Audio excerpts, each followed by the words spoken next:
This is beautiful. What is that, velvet? Peace and love is the key. You are now about to experience the J&J-Life podcast with your host, Reya'Sekhmet. But my name combines Rhea, which means a connection to Ra. J&J-Life podcast, please Smash that like button. Peace and love is Vicky. Abi Fahoria family, Abi to me, Abi Wan. I'm Reya'Sekhmet. Welcome back to the J&J-Life podcast. Look family, we have another banger for you today. And today's conversation isn't built on comfort, it's built on clarity. Our guest is known across the community for one thing above all else. He brings evidence, peer-reviewed resources, video clips, and words played back words played back, that way people can write them the moment later. He's a science literacy advocate, a challenger of pseudo-claims, and a voice who pushes our people toward real mythology, scholarship, and real accountability. He's an author of the book, The Chronology of Human Evolution, Real Black Atheism Explained. And he comes from a school of independent, Black-centered study, debate, and community teaching. He built his name and brand by demanding that ideas stand on data and not personality. And family, when he enters the discussion, I've come to know that the standard rises, because he refuses to let misinformation sit in the room unchallenged. There it is. So without further ado, please join me in welcoming Baba Ankh West to the J&J-Life podcast. Abi Fahoria, Baba Ankh. What good with you, fam? How you doing, sis? I'm good. I'm in the game. I appreciate the quality introduction, and I appreciate you and the saw. I'm ready. I'm ready for this for the segment experience. Ashe. You see, how old is you? 9? How old you say you were? 9. Oh, 9. I was playing baseball. Little guy playing playing football. 8. The game, it was 10, 12, and I was 8, and I was going to 9. The coach like, you can't play. He too little with all the kids wanting you to play. The older kids, because I played with them. And I went out there and did my thing. I didn't worry about what my age was. So don't worry about your age. I need to check in with my conscious locks, the co-host Baba Rastar. How are you doing today, Baba? Abibi Fahodia, Reya'Sekhmet. I'm feeling and doing good. I'm living large, you know what I'm saying? And peace and power to you, brother Ankh. You know what it do, fam? What's good with you? What it do? What it do? What it do? Reya'Sekhmet. We got brother Ankh on the show today on the J&J-Life podcast. So you know it's going to be on and popping, right? Yeah. And Baba Ankh, I'm looking forward to turning up this wick, at least just a little bit. You going to turn the wick up? Yes. Okay. All right. Facts. And as we always do, brother Ankh, before we get started, we give reverence to the ancestors, the olders and the elders for all they have done and are doing. And again, it's an honor to share space with you and build with you today.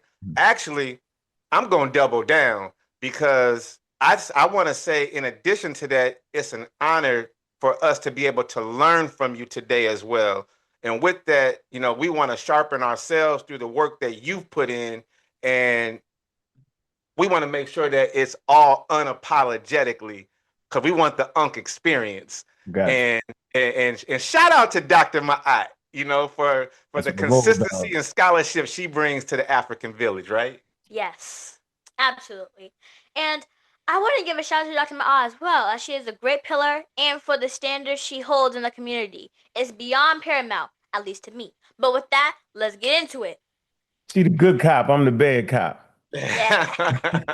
You kind of got that thing going on too, right? All right. So Brother Ankh, before we get into the heavy topics, I want to open the floor for you to share with the family who you are beyond the debates and the titles. For instances, where were you from, and what were some of the early influences that pushed you towards science, toward evidence, and toward the mission of challenging misinformation? Basically, who is Brother Ankh West? Well, first of all, I'd like to give a shout out to Dr. Mayat. She's been a part of the team and brought me on her team for a very long time. We just been there for each other, and she never forgot her humble beginnings, period. And and I think it's a great relationship, and there's value in it because, you know, it's an ebb and flow in life. And so when you up, and when you down, you down. But if you know, I say I can't keep it unless I give it away. So it's her time now, and she has elevated me. So I brought her into a space. She has outgrown the space and created a new space, and she elevated me into the space. That's all I'm looking for out of anybody, because there's an ebb and flow to life, and that's important to do that. So I like to say, big up to the sister, and hope you could be a strong sister like that. Quality. She's been through a whole lot dealing with me, and just the community, the way they mistreat her, the way they mistreat women, and she stood the test of time. So big up to her, and she hasn't allowed people to break that bond. And yeah, she a real one. Okay, so I'm from Baltimore, Maryland, and uh, my moment was actually kind of, I would like to say, going to church with my great grandmother Mm. every day. The hack used to, it's called a hack, the ride. Come get us, pick us up. We go to church. And as I sat in the church, I would have to been 6, 7, 6. And it behind the preacher were these angels and pictures of people, but they was white, pictures of white people. And I used to say at that young age, man, what? I don't see no black people. I don't know why that ran into my mind. The stained glass windows was white angels. I was like, man, okay, so the Adam and Eve is white, the stained glass windows white, and that just kept me. I would say it kept me from going all the way at that young age. It was a question that just stuck with me, and so I just waited to be able to answer that question. Why would that be there? And so it's a gift and a curse. Mm. Mm. But yeah, Baltimore is where I come from. Had both of my parents in my life, which is essential. Telling you now, having your parents in your life, both parents in your life is essential. All my aunts and uncles helped raise me, and it was a great experience. So I don't even know why I went left. I don't want to talk about the gone left part, right? But I think what's important for parents is to give your kids something to get back to, because there's going to be a time where they want to be grown. They're going to be grown because they're all grown. They're their own separate entity, but they're going to need to be able to grab something and get back on course. So that's what good parents do. When their kids go off the Richter, just know you've done your job. If you've done your job, and they have something to get back to. So I had something to get back to, and so now you get to see me, brother Unc. Beautiful. Beautiful. I got something to say, Reya'Sekhmet, but if you got something to say, I'm not going to stand in your way. Thank you, Brother Ankh, because hearing where you come from and what shaped your mind matters to me and to the family watching. I've seen videos where people have only met you in the middle of correcting misinformation or when you're dropping receipts so fast folks can't keep up. But I want to know, before the debates, before the slow killer energy, does a moment come to mind that you can share with the family about the first real challenges that forced you to take a step back so you could come back with your mind sharpened? I was homeless. Was homeless for 2 years. I wasn't expecting that. Yeah, I was young. I was homeless. I came out the Marine Corps, homeless. I got involved in drugs and alcohol, and so you know, my mother put me out the house, and that's a Mm. hard thing for a parent to do. But in that moment, that's when she loved me the most. Mhm. Is when she made me just grow up. And so I grew up for 2 years, went through 2 winters outside in Baltimore, Maryland. And I got to recognize that, man, yo, this is what life is about, huh? And I corrected myself based off the tools that I had been given through my grandmother and great grandmother and mother and aunts and uncles. I corrected myself. It wasn't a spiritual awakening. No God thing came down. I just started accepting life on life terms and recognizing that I'm the author of the good and the bad in me. I Mhm. could be a positive force.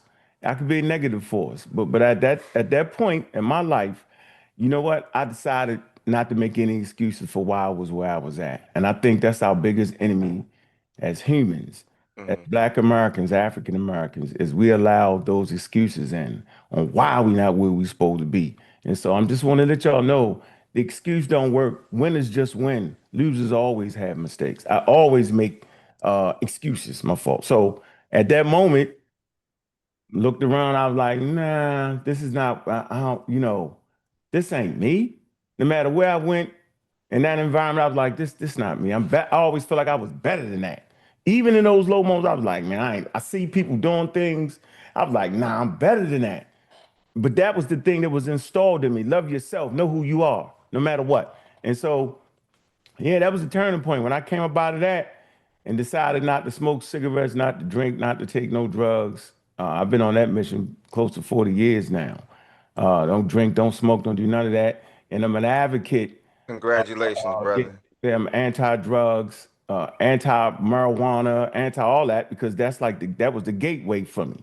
So they lie to you, right? You know the commercials, no, man. Keep your mind sharp like it is right now. And I'm gonna tell you, Segment, the way you're thinking, your clear mind, that's what I wanted to get back to in those moments. I remember a time where all I drank was grape Kool-Aid.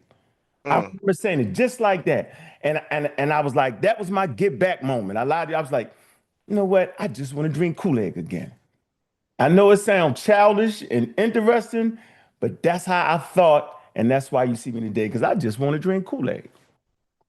Yeah. Mm. And I remember those moments of being your age. And I got back to that in my head and I never looked back. So that's my moment. Homeless, 2 years, winter saying, I think I need to get back to drinking Kool-Aid, man. That's a beautiful testimony. Mhm. And you know, it takes me back because I'm also ex-military, and I remember coming home and seeing my younger brother, I just getting off the plane. You know, my younger brother and I were tight, and I Mhm. say were because we recently lost him. You know, Mm. he was murdered, Sorry to hear and that. yeah, and I remember getting off the plane and out of all the stuff that I just came from being in the military, the last thing I wanted to do was come home and fight with somebody. But as soon as I got off the plane and saw him, that's how he showed me love. You know what I'm saying? And then when I got home, my mama said, "Yeah, you ain't gonna be able to stay here." So I ended up sleeping in the car, Uh, for a few weeks, just trying to put it back together. I understand and your journey, and without going into all that I've been through, because I know this is not about me. mm. I can definitely fathom what you're talking about, and it leads me to, and if you don't mind, may I ask a question? And we have this thing where I be saying I ask a question. I know I don't have to ask, but I just always show Mhm. her that type of reverence because it is her show, and I'm just blessed to be on this show, with her, to be able to share this moment with my granddaughter. But brother Unc, history has shown us the same pattern every generation, right? And Mm. that is, there's been people who talk just to be heard or just to respond. And I know we all been in circles like that. Mhm. And and then we have our truth tellers, people like you, people like Dr. Ma'at, people who speak because something needs to be corrected, right? Mhm. But very few actually show up to clear the confusion. Hell, most people don't even protect the community from ideas that can harm us if we don't challenge them. Does the work ever wear you down? That's my question. Does the Yep. work ever wear you down? Having to sift through a lot of nonsense, correcting misinformation and pushing back against bad rhetoric. Basically, do you think the African world, or specifically African Americans, Mhm. are beyond correcting? No. That's my question. Oh, no, if I can get it, anybody can get it.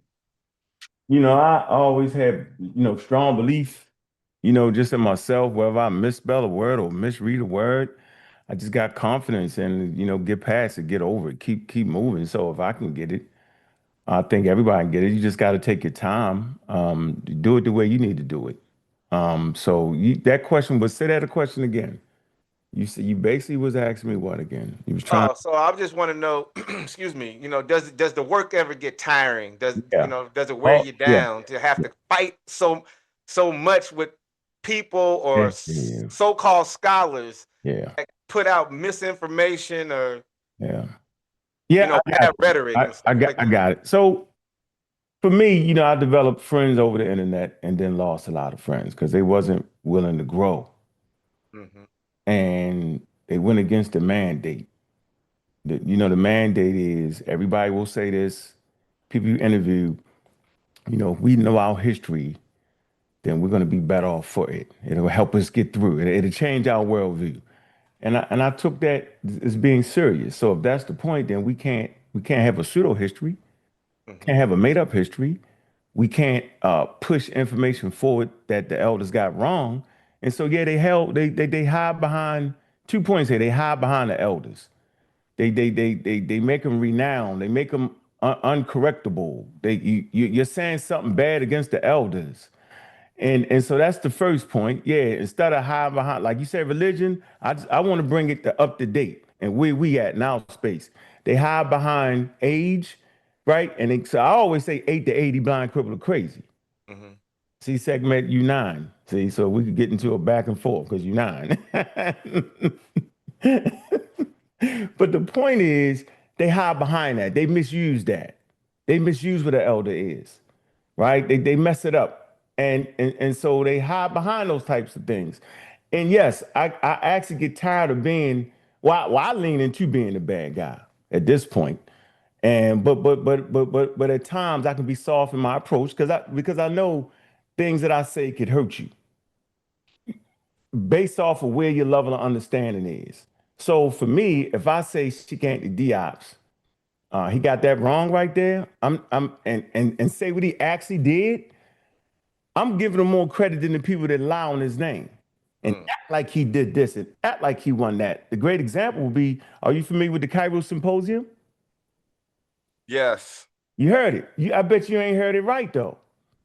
You know, at the Cairo Symposium, Sikh Anti-Diop, Theophile Banger, Walt D. Rodney, they came in and they destroyed the European scientists. They destroyed all of them and they proved that the ancient Egyptians was black. And I'm saying to a website, they all got that wrong. First of all, it wasn't a debate, although it was lively debate at the scientific conference where 3/4 of them were from different African nations. This is important in history. Who the hell is UNESCO? Nobody even educated us on who or what was UNESCO. Well, UNESCO wrote the first 6 statements on race after the Great War. That'd be World War II, when Nazi Hitler got abolished based off his stance against human populations. They said they was the great Nordic race. Okay? And so they made statements against that. Everybody was afraid of Hitler and them. So World War II was actually in part based off of a fight against global racism. And so why then at this Cairo Symposium, UNESCO, why would they let Diops get off a racial construct? Nobody even asked these questions. And when I asked these questions and I actually read the document, I recognized that people didn't even know. I had never even heard it was a scientific conference. So a scientific conference is different. You bring your material, your information. Nobody gave Diops the credit for what he really did. What he really did was he flipped the field of Egyptology. If you know anything about Egyptology, if you know anything about Crania Egyptica, that's Samuel Morton. He's the father of scientific racism. Hold that back up one more time for the family. Select reading. Yeah. Egyptica. Yeah, selected reading right here. That's what I'm doing. No, yeah, you teaching. You know, listen, we take our position as students. So yeah, you teaching. So most people don't know that the start of scientific racism was actually coming from the skulls that they had sent Morton, Rising and them sent Morton from Egypt. Right? And this is important to know. I also say at the Cairo Symposium, he flipped the field. What was the field saying? The field saying that the Egyptians was Caucasian. Okay? And ridiculous statement. All right? And it was pushback. So they didn't even allow, it was 3 stances. It was Diops who said that he brought, it's called the Black Hypothesis. They allowed that in. The other group that was trying to promote the Egyptians was white. They was like, we're not even listening to y'all. And then it was the other group who had somewhere in between. And so, but the racial construct part, that wasn't correct. He said there was Negro from the beginning all the way to the end with variations in it. And that's another complexity that we could get, probably not for this interview, probably off air. But in essence, the things that he got right was thorough. Like he was one of the first people to promote interdisciplinary studies. That means he came there with literature from the biblical text. That's literature. He came with anthropology. He came with archaeology. He came with different fields of study and brought them together. And they was like, really? They didn't even think that way. Some people did, but for the most part, you could read it in his up-to-date Wikipedia page. So he's credited with being one of the first to bring interdisciplinary studies. We sitting here thinking, man, why wouldn't you use genes? Why wouldn't you use archaeology all together? They wasn't thinking that then. So he's credited for that. He's not credited for proving the Egyptians to be a social construct, which is an anachronism, meaning they never even seen the world through the eyes of colonial racism, white supremacy, and even calling somebody black, which is a hierarchy. White people are not called white people until the 1700s. Right. Where you won't find it in no record where they was calling themselves, and it was a whole group of white people. That's incorrect. We learned that from the great teacher John Henry Clark, who betrayed the African world revolution. Nobody listens to Clark. Clark say stay away from the black. You say, oh yeah, Clark said that. He said it's pseudoscientific. He said no Africans created a race. This is pseudoscientific Europe. That's where I get the word pseudoscience from John Henry Clark.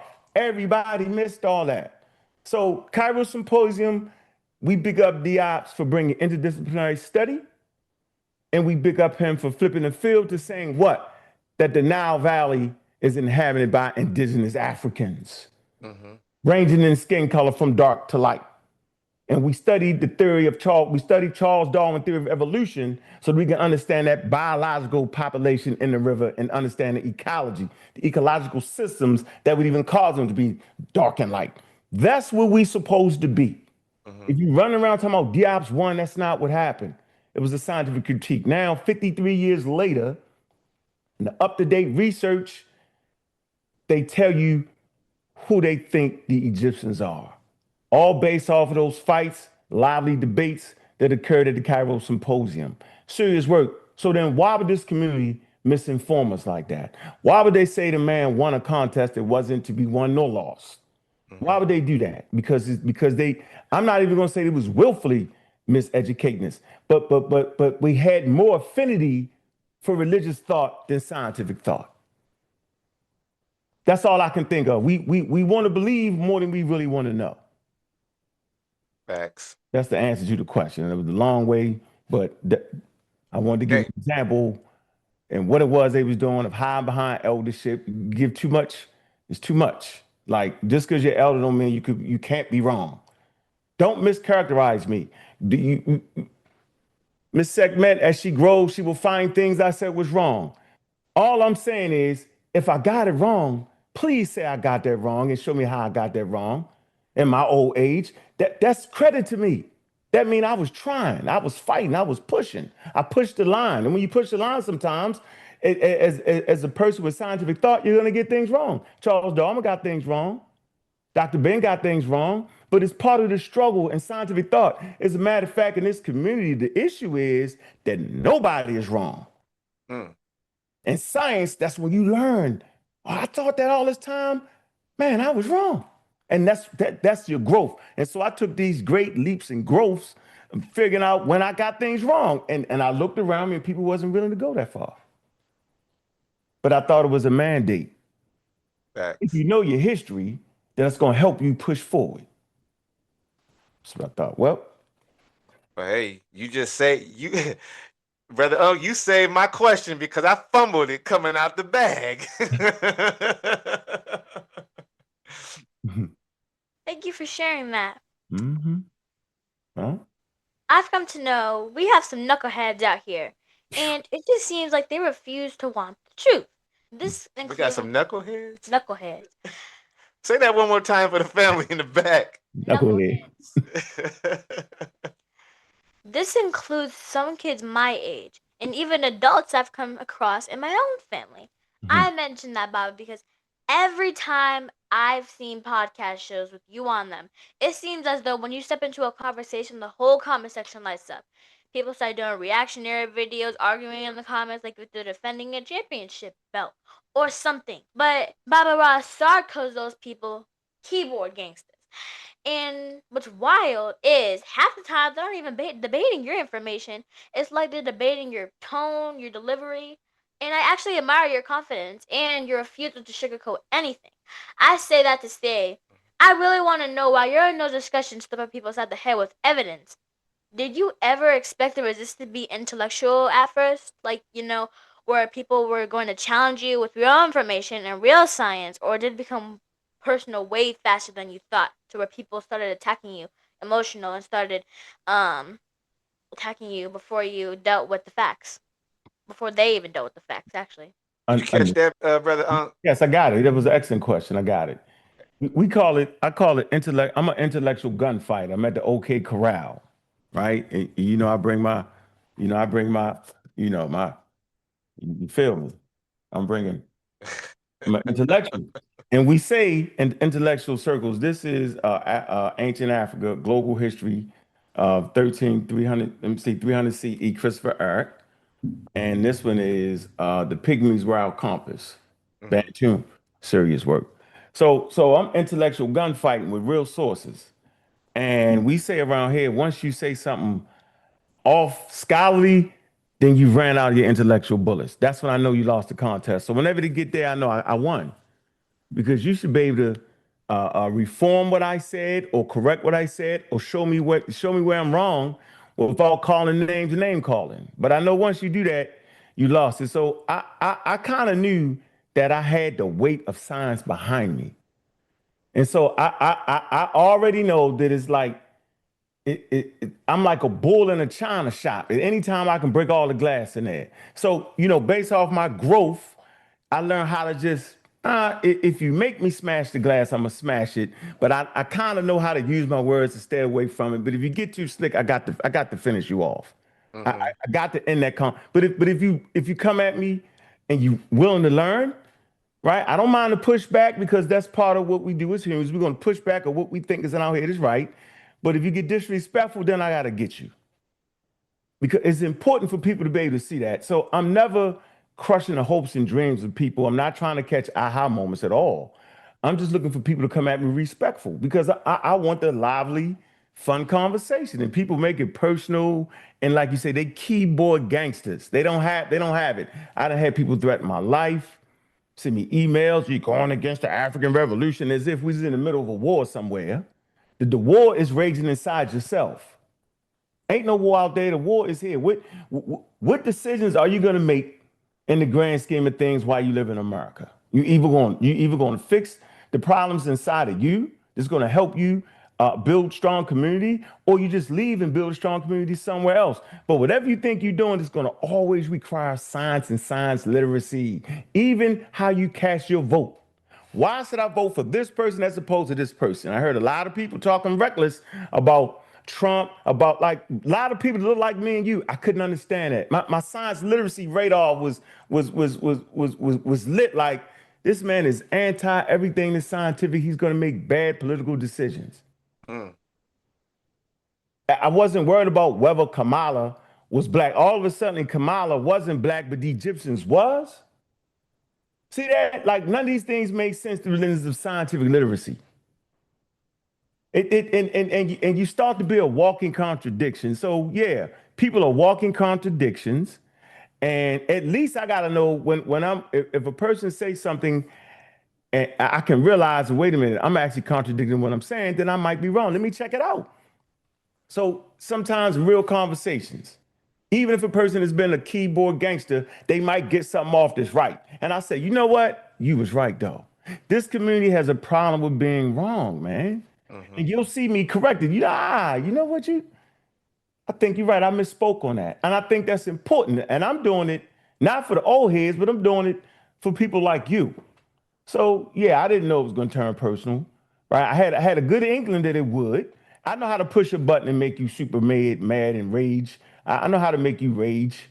I do. But yeah, I knew it was going to get personal real quick. I've gotten better at not really responding, force with force. But, sometimes it just need that. There it is. That's interesting because from what I've seen in those video clips, it looked as though folks didn't argue ideas at first. It looks like they were arguing over something else. Yeah, there's a lot of times we be seeing some of your video clips where people be in their feelings so deep, they done totally missed, you know what I'm saying, the direction that you were trying to take them in just when you're on your rebuttals. And it's like, come on now, what's the business there? You know? I think it's you know, you'll hear people say that African Americans are the most religious people in America. Mm, And we'll lean into that. But it's religious thinking evolved in the Stone Age. So we have Stone Age brains in mm-hmm, the space age. And so I often talk about how on these savannas in the Stone Age, if we walking down a path and the leaves rustle, we'll jump. Well, maybe it was just the wind blowing the leaves, or maybe it was a snake. To get bitten by a snake in the Stone Age, that's immediate death. There's no there's no getting out of that. And so those who had genes that allowed them to jump quicker and respond in that manner reached the age of reproduction to have children that they could pass them genes on to that reached the age of reproduction. So people like me, it wasn't a lot of us in the Stone Age because we was like, I don't know, that might not have been. I don't know what. Let me investigate that. Hey, that wasn't nothing. Okay, the next time I don't jump, let me investigate, and I get bit. So at that point, my line stops. My genes. It's about genes and pushing these genes forward. So people that was very, very inquisitive, they just didn't make it. So the population was like this, full of believers, right? That are easily co-opted by religion. Because mm-hmm, all of us believe something regardless. You believe. A good example is humans never make the mistake in calling another human a shadow, but they will always make the mistake in calling a shadow a human. If you upstairs in your house and you hear the door bust open, boom, you're not thinking it's the wind, it's a tree. You're thinking somebody just kicked my door down. And you go get your gun and you run downstairs and you find out it was a tree that actually crashed and it fell out and crashed into the home. We have highly sensitive detection mechanisms, and these have been co-opted by religious people. So we did not evolve uh, uh, uh, to be religious. We evolved to believe because it gave us an evolutionary advantage. Now it's flip-flopping somewhat. There has to be more balance because it's like it's theory of the mind. I think I know what Sekhmet is saying, thinking. Sekhmet thinks she know what Asar's thinking, and we all think we know what each other thinking. We can be wrong as I don't know what. That's called theory of the exactly. mind. Yeah, we work at work. I'm thinking over that it's our mannerisms, it's the way our faces look, the way we convey ideas, and we can be totally wrong. And I say all this to say that our community has been programmed to lean into our religious thoughts to the point where even when we get out of Islam, Christianity, Judaism, we create a whole new God. It's the Most High now. It ain't Yahweh Elohim. It's not Allah. It's not Jesus Christ. It's the great cosmic force. And now we get into pseudoisms, new age. So we think we're getting from white religions, and then we fall into more white religions. Pseudoisms is clearly produced at high levels by the European community, and it's produced by the misfits. It's not produced by the intelligent people. So I always ask the question. So there's a running theme: don't listen to white people. And I was like, well, why are you listening to white people? What? Huh? Yeah, white people told you that the FBA or the FBA is trying to kill you. White people said that. White people said that it's the age of Aquarius. White people said that. That Madam Mavalsky mix all the religions together. That's a white person thing. It's a rarity to find people who delve into traditional African spiritual systems, which is a whole different way of seeing the world. Still religious thought though. Mm-hmm. Still religious thought. So I'm saying all this to say that we are the most religious people. And for me to come with scientific information and scientific literacy, most people didn't grow up with a science book on their card table. They grew up with a Bible in their house. That's fact. I got about 30 Bibles in my house. My kids seen 30 Bibles, but they seen 300 to 3,000 different types of books. Balanced out. So I think that's our biggest issue. Getting out of religion, but diving right back into another religion. So, yeah, and I don't know why people don't hear what they mistakenly say what I didn't say, and then say I said something I did not say. That's regular occurrence right there. You're right about that, which leads me into my next question, because as I was scrolling through my news feed the other day, maybe yesterday, day before, but one of your posts popped up, on my Facebook timeline, and I believe it was titled, what was it titled?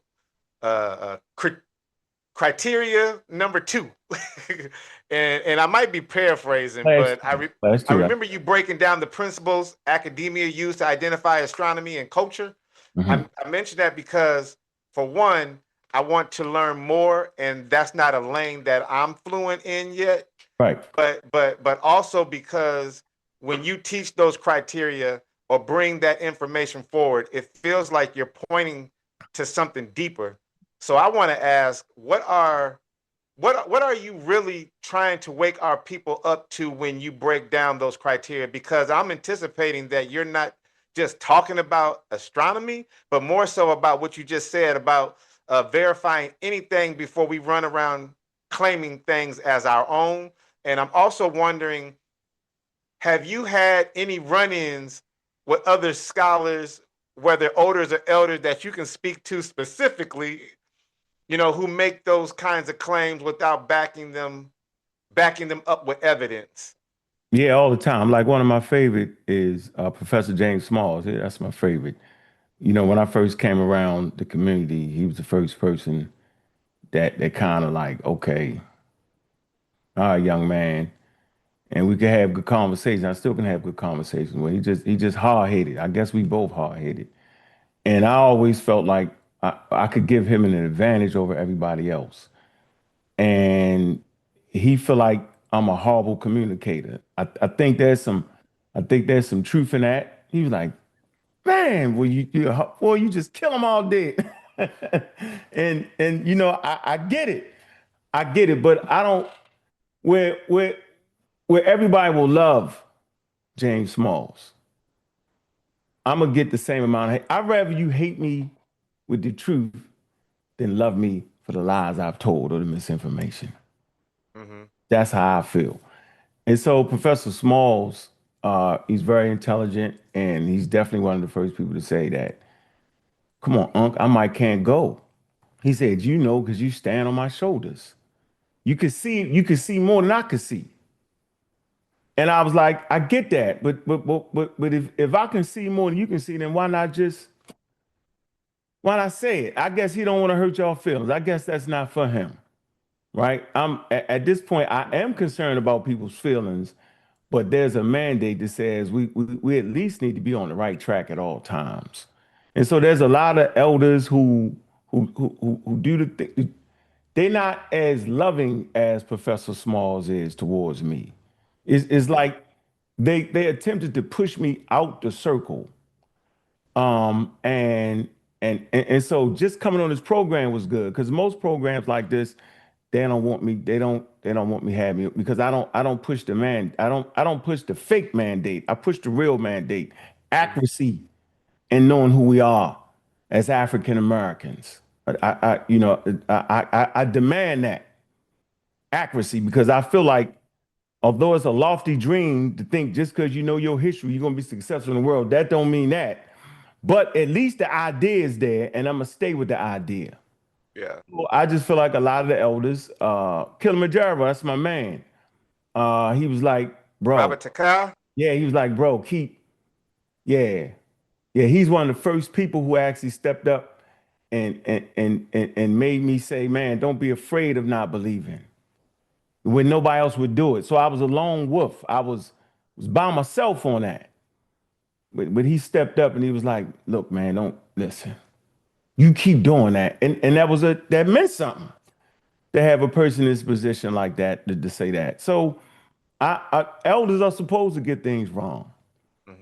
And the next line of thought is supposed to come and correct it. But what you should never do is bring forth misinformation, because at that point, it becomes pseudo. So I'm never calling the elders pseudo. I'm saying that people promoting the things they got wrong are the true pseudos. They're the ones that are misinforming. When we're having conversations, there's always blocks of time. You have to respect it. Frances Cress Welsing, you have to respect the time she was in and who she was going against. Sometimes it takes a pseudo to be the pseudo. You get that? Facts. You know, what was known at that time? Science moves very slow in academia. There will be a scientific truth of Charles Darwin. He published his work 1859. Okay? 1859. But then why are we having World War II? Why are we fighting at the Cairo Symposium? Okay, why? If they already had what's the deal with scientific racism? Marginalizing people because of the color of their skin. If we already had a comprehensive theory that there wasn't a such thing as race. What's the fight about humans coming from Africa? Why? I thought Charles Darwin talked about, he's one of the first people to talk about humans coming from Africa. Some of the great writers, John Jackson. Yeah, Man, God, and Civilization. He writes a whole chapter, 2 chapters talking about Charles Darwin. I learned about Charles Darwin through Dr. Ben and them.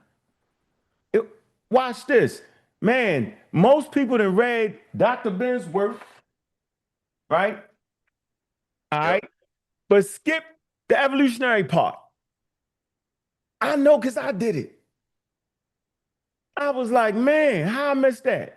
Because we go to, we started all world religions. We get stuck on that for a minute, which is wrong. But we stuck in that and we feel empowered and we miss the serious work that the guy was trying to do. He was trying to push you right here where we at.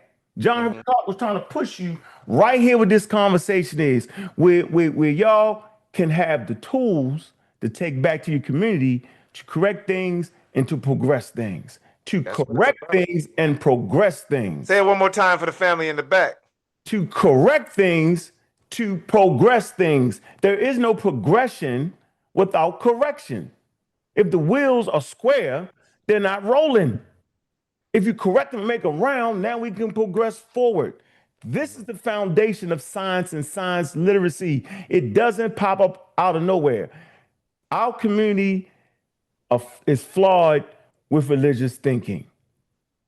If you allow me to just read a couple things on how do your thing. How this community actually started. And I'm not talking about John Jackson, Dr. Ben, John Henry Clark, they did their thing. I'm talking about this new thing on the internet. This thing of ours is on the internet. This conscious community, this consciousness, this great awakening, it starts on the internet. I happen to be a part of that. Don't hate me, hate the game. What I found out was that the core claims provided by this community was weak, had a weak foundation from the start. The movement's early intellectual scaffolding was initially inconsistent and methodologically thin. It was not grounded in scientific literacy. The claims were often presented without testable hypothesis, transparent sourcing, or reducibility methods of verification. Remember, you could just stand up and say anything, right? One of my old friends, we don't even talk no more. Sarah, I call him Sarah Stupid Seti, right? In them early days, nothing was being verified. There was misrepresentation of key Black scholars, selective, use of their works associated like Diop's, Dr. Ben, John Jackson, John Henry Clark, Chancellor Williams. We read the work and messed it up. We misrepresented what they was trying to say. This community, watch this, was full of this reliance on outdated white authors, diffusionist work, frequent citations of discredited or non-specialist sources like Gerald Massey, Albert Churchwood, rather than current archaeological linguistics, history, and population genetics. So when I hold up this book, I should have said this book is outdated and it may not sway with the current material. If you was reading this book in the 90s, that's the first statement should have came out your mouth. I'm gonna say it again. When you show these works, you gotta say this is outdated material, but it's heavily sourced in academia. Harvard, Right. Yale, all the great works is in the back. But that's from the 1800s, 1700s, 1940. It's an outdated work. We should have never presented these works as the standard on what we're doing. Right. So let me ask you this. Because I can openly admit that I'm probably one of those individuals in the beginning of my journey, to go back, only because that was information that was being presented to bring forward. So if you have somebody that's taking that information, starting with a book that's outdated, but if they progress forward to what the information is today and how to apply it, then my understanding is that's good. That's the great direction. That's but perfect. if you are taking that outdated information and you're staying there, then that's the problem. If that is that what I'm hearing from you today? Yeah, but the teachers, you can't call yourself a teacher and you giving us outdated work. Yeah. Just say what it is. I don't think we ain't even realize it was outdated. We didn't have that conception of what is outdated. We didn't. We understood. I understood that we needed sources. That's what I understood early on. We at least need, because they wasn't having no sources. Okay. But all sources aren't created equal. Sources are outdated. Yes, yes, as you're developing as an African American or as an African, however you feel yourself to be, that's a great thing to be able to progress forward like that. I'm not saying it's a bad thing. I'm saying to understand the evil, right? You got to understand the evil to get you to good. You got to recognize what you're doing wrong to know what the hell you're doing right. Right. So that's a great thing to be, but how many of us can actually move through that progression? I'm saying don't even start us off like that. Like, I'm never starting Sekhmet off saying this is the greatest work ever written by Dr. Ben. I'm saying it's an outdated book, right? We progress to anthropology books, where they call the African. No, well, so thousands and thousands of textbooks. We learn from textbooks. You feel me? So, we start with that, and we kind of used Kilimanjaro. Mentioned Baba Taka, Kilimanjaro. This was one of our first books that we started off with, as far as going back to bring forward. So we just want to, shout him out, since you had mentioned his name. But yeah, that's a real one. Yeah. Okay, so let's keep building. Brother, it seems like the resurrection of the African world requires a complete demolition of thought first. The unlearning of a lot of misleading and misinformation, like removing the rot of tribalism, mysticism, and anything else that weakens us as a whole. And I'm still learning, still trying to understand what happens when you already tell the truth in a world that's married to a perfect lie. That's deep. You know what? I'm curious. Where did you get that whole perfect lie piece from? You remembered that? Yes. Oh, I'm impressed. Yeah. Listen to understand, not to reply. Okay. Okay. And she surprises me every day, Brother Unc. Get that. See, that's another one of them powerful statements she made right there. Yeah, you might be married to the very thing you love the most, and then what do you do, right? When you change it, but that's that's a barrier. But the barrier becomes the way. Yeah, So, exactly. What stands in the way becomes the way. And so, it's interesting. Yeah. So I want to ask you, as a young mind trying to grow, and part of me, as I said, I'm going to prepare my question, Baba, to ask my thought questions. Yeah, take your time, Reya'Sekhmet. Take your time. Set it up. All right. My question is 2 parts. First, what does it feel like to be the one asking the questions nobody else wants to touch? And second, what does it feel like sharing information that directly counters the lie people have been married to their whole lives? Oh man, what does it feel like? Feel like the villain in the story. Thanos? Because you got all the Infinity Stones. You do. Once you get scientific literacy, you got all the Infinity Stones. And when you don't know, you say, "I don't know." Well, let's look it up. Let's find it. And so it's like a world. It's almost like Alice in Wonderland when they go to lunch and they be upside down with everything is upside. It's like that. Like people looking at me like you crazy. You know, humans ain't apes, humans not monkeys, humans ain't this, and giving them evolutionary information, and they're looking at you like you're crazy, and there's social implications to even having those types of conversations, and you fighting against all that because Europeans and different people called you monkeys and all kind of an animal. We not animals, but okay, we not an animal, but oh, you say we not, but we this, we that. It's rough and it's taxing at times, So I've had to just step back sometimes and just I look at my children and I say, well, I don't know, whatever it is I'm doing is working. Couldn't have been that wrong, because this ain't luck. This what we doing ain't luck. You're gonna have your ups and downs, it's not luck. So I feel like I'm doing what the great Hubert Harrison would have done. No, nobody talks about Hubert Harrison. And don't let them fool you. Nobody really cares about John Henry Clark. Nobody actually cares about Dr. Ben. These are the non-believers. These are what you would call the atheists. Nobody's really, they act like they don't.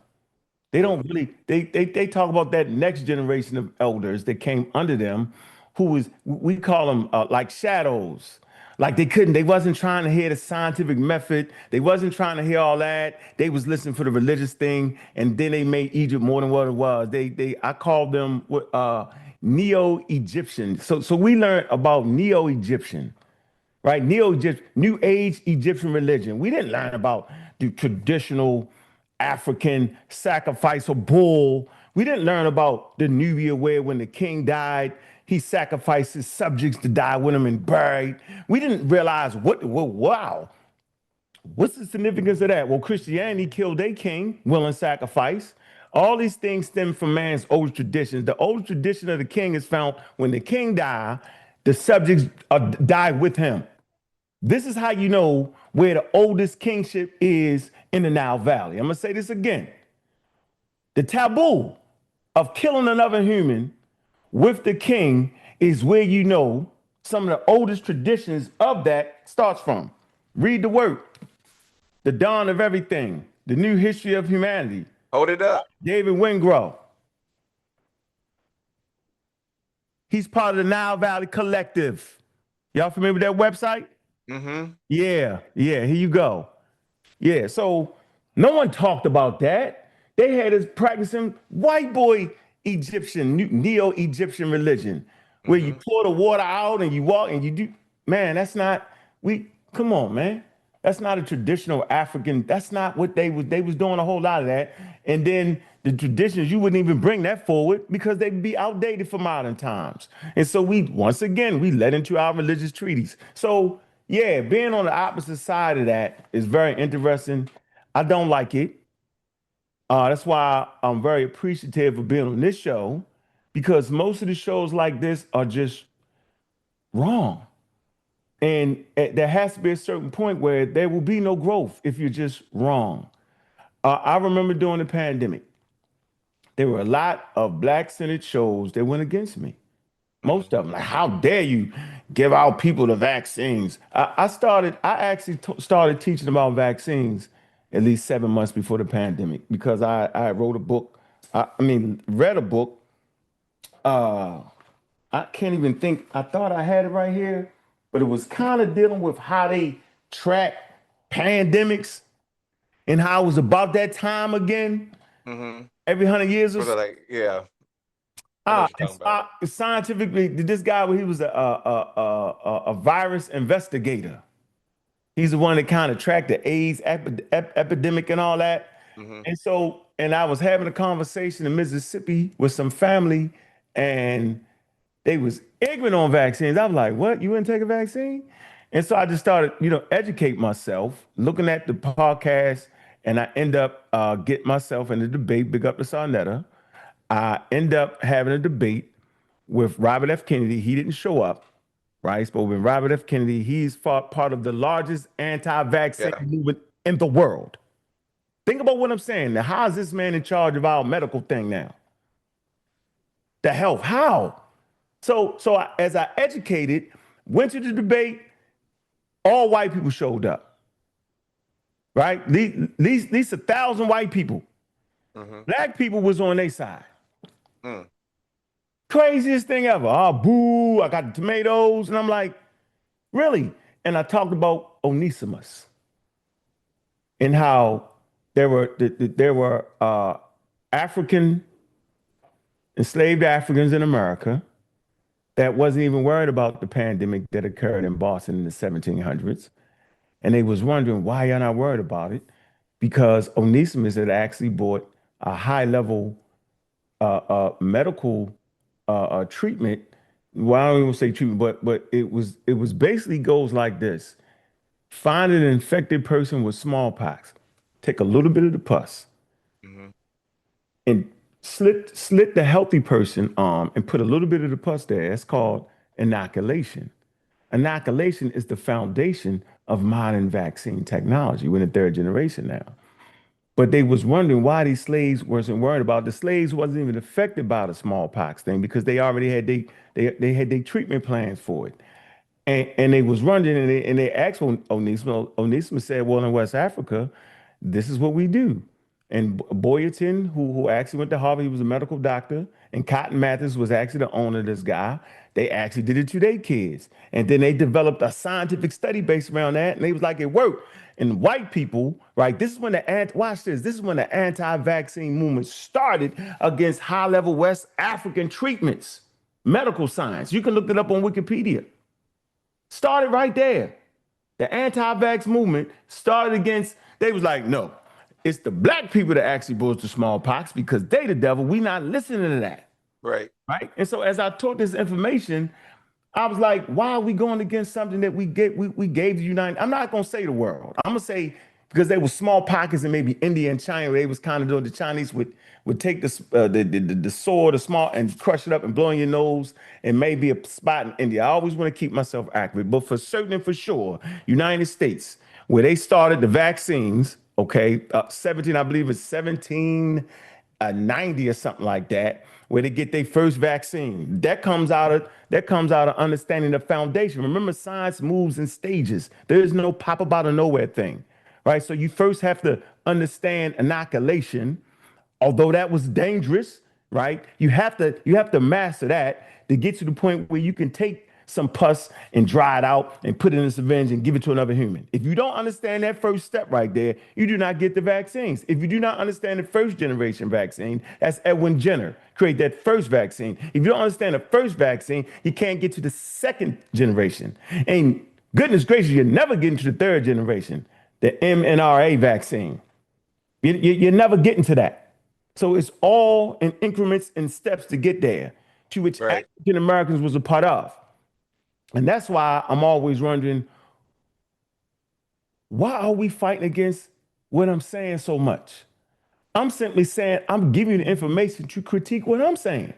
Hmm. I don't understand it. What I'm saying is critique me.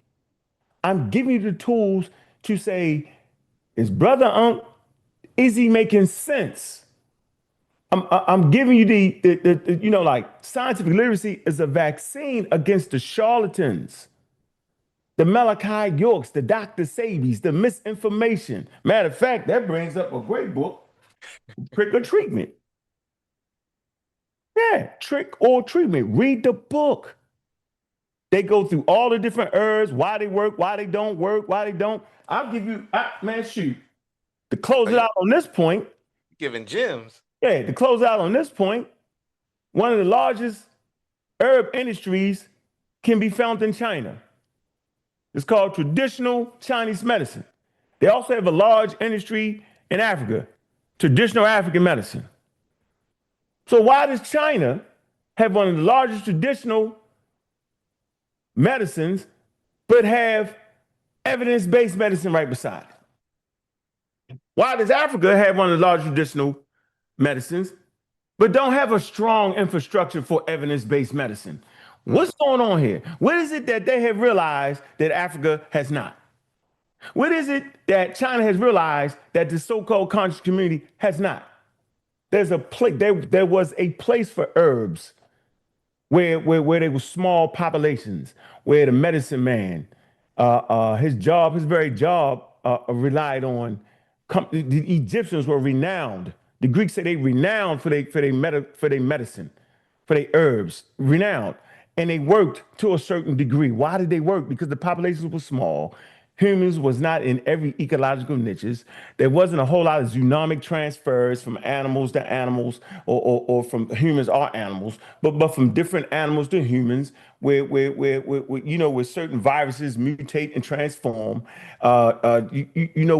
We are fighting a war right now against disease and pathogens and viruses. We're surrounded by trillions and zillions of pathogens. Every time you take a breath, you breathe in trillions of pathogens, right? So why don't the herbs work? Because they may have worked in the Stone Age, in the Iron Age. They may have worked, but the pathogens that they work against have evolved, and the herbs have not evolved. Okay, that's why modern medicine now is so important, because it evolves with the daggone pathogen. We seen in front of our face. We follow you. We follow you. You get that? So I'm gonna close it out with a herb may have worked on Egyptian time, but the virus and pathogen itself has evolved past that. And the herb is just food. It's innocuous. The body does not recognize it as something that would cause an immune response that would fight against a pathogen. It recognizes it as food. That's why they don't work the way you think they should. There's that, and so we have a sign, and it is Black History Month. Julian Percy, it's my favorite guy. He had his own pharmaceutical company. He unlocked the secret magic of plants. What was the secret magic of plants? Plants have he unlocked the chemicals, okay, that's in the plants. He extracted those particular chemicals, okay, to produce pharmaceutical grade drug. Oh man, big pharma, like, man, stop it. Business is business. We get all that. We understand that. But I'm telling you, the science behind that comes from Africans like Julian Percy. Okay, an active ingredient in plants. And so humans have not stopped using herbs or stopped using plants. They have just modernized it. You get that? Now they know why this particular plant at this particular amount does this for this particular person at this particular weight. We know what the active ingredient is. We can add something to it to make it stay in your system longer, so it can do with it, so it can have its desired result. So why would we go backwards with the herbs? The herbs is Stone Age. Why not listen to great African scientists like Julie Percy, who unlocked that secret magic of plants, the active ingredient, right? So I know I went on a long one right there. I hope I answered that question, but I just wanted to kind of just give y'all just a taste of the difficulties and going against the community with the misinformation, because it all started off with misinformation. They all denied the great legacy of Hubert Harrison, who was an atheist that stood in Harlem with thousands of people. He's the first person standing on a soapbox. He's an atheist. So they all deny the atheist, and it's the atheist, right, who actually educates the community with strong scientific literacy and strong values. But they say it's the opposite. But it's the religious amongst you that will be like religious people do. They cheat. They don't be honest. They always want things in their favor. They do not care about the results. They care about being who they are. They care about being like Umar Johnson. He keep taking our money. We keep giving it to them. You know why we keep giving it to them?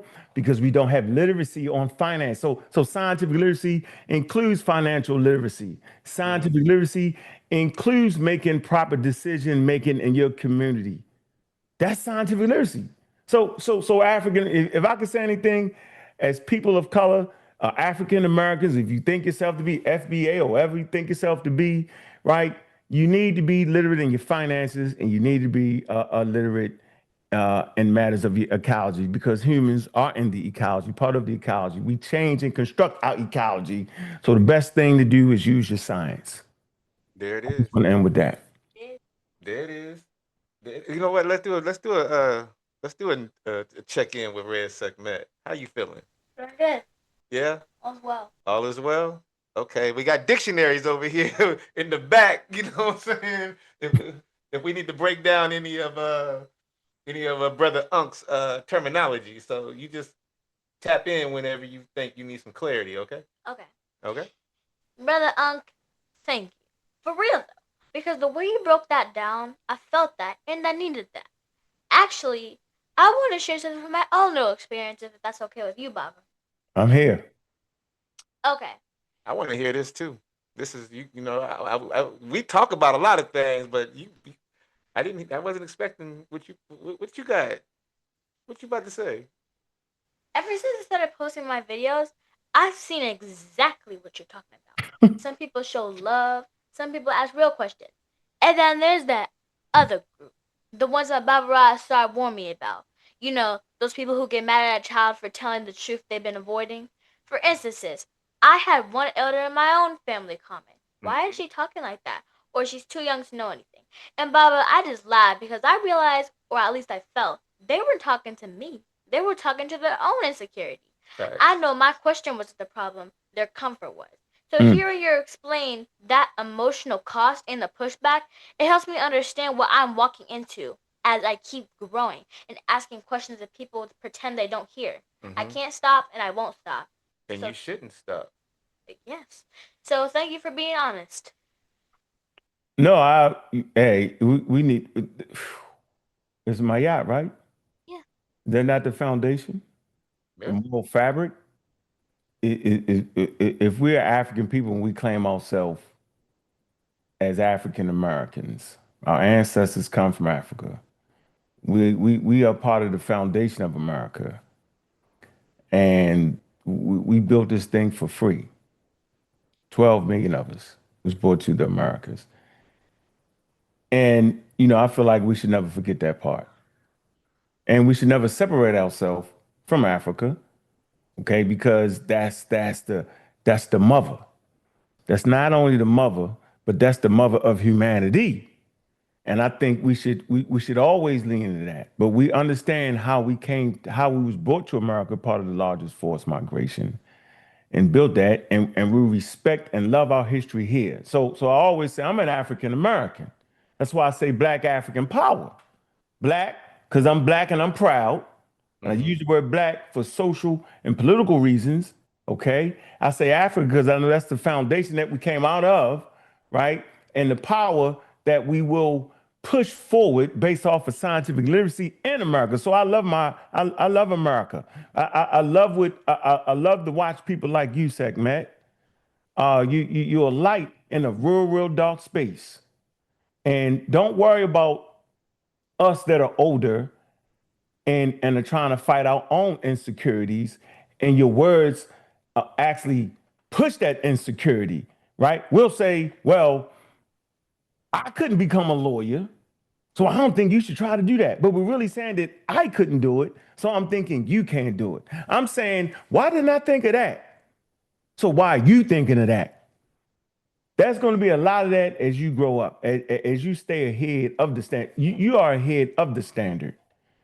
You're pushing through a space where people your age don't do it. And you're gonna, which you may think you know or believe today, it may be different later on down the line. My daughter tell me all the time, "Dad, I don't believe none of that, but don't you call me an atheist." I laugh because I never asked any of my kids to be any of that. You get it? Like I'm never pushing my thing on my kids, right?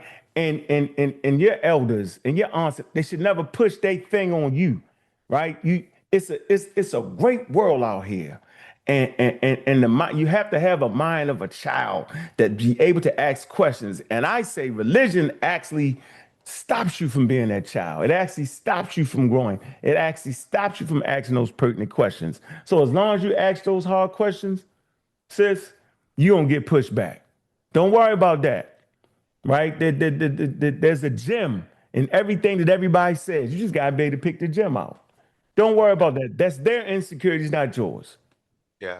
Yeah. Hold up your book. What you got there? This is. That's her work. That's her book. Yep. It's my book. Yep. That's her book, and I'm just going to put a little bit more context to what on why she feels that way, and she won't stop.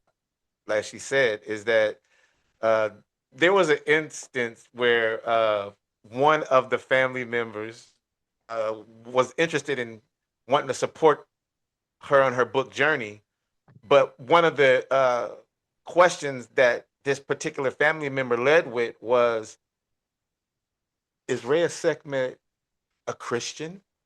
Because I want to make sure that when I purchase this book, that it has the Christian values that I would want in anything that I support. Yeah. And it's like, one, this is your family member, and I won't call nobody out by relation or by name. They know who they are. But the fact is that Reya'Sekhmet's book is about two sisters who have a bond out of this world. It came out of her mind, it's her writing, and it's her thought. And it talks about things that deal with everything that we're talking about today when it comes to information, whether it be aligned in a non-fiction or a historical fiction, which her book is. But it talks about the remembering, and it talks about how two girls go back in time to gather that information about ancient Africa, whether it was in ancient Kemet, ancient Kush, Punt, and talk about different names and characters. And a person is learning ancient history without even knowing they're learning ancient history in this book when they read the journey of these two girls. And so for that particular person to want to come after a child for her writing style and the things that she chose to write about, it was like it took us back, and we had to remind Reya'Sekhmet that, you know, and I'm gonna get in trouble for this one, but you know, my grandfather used to always say, "One monkey don't stop no show." So, you know what I'm saying? And so I say that to say that one individual, you're gonna have a few people that may hate on you, that may not like the direction you're going in, they may not support what you're doing, but you're going to have a ton of people that is going to support you, follow you, and do your thing. So basically what I'm saying is, don't let that one individual, that one thought derail your mission, because you're shining so bright that here down the road, that would be an afterthought. You know what I mean? That would be an afterthought. So don't let that get to you. So by her asking you that question and getting your take on what she's talking about and hearing what you had to go through or what you've gone through and going through in your journey, you know, gives her fuel and ammunition to keep moving forward. So we just say thank you for taking the time to bring that information piece to the table. So you know what's interesting? The person actually said that they really want to know more. Sit down and have a conversation with that person. Hit them with a good joke. So when you bought your gas, did the gas have good Christian value to it, or do you just buy the gas? Right? You know, it was good old Christian values that brought us over here, and that was always sitting at the top of my head when I talked to my mother. She was like, "Boy, you don't believe, do you?" I said, "But Mom, no, you know why?" I said, "So maybe we should just thank the white people." She was like, "Well, why?" I said, "Because the white people brought us from Africa.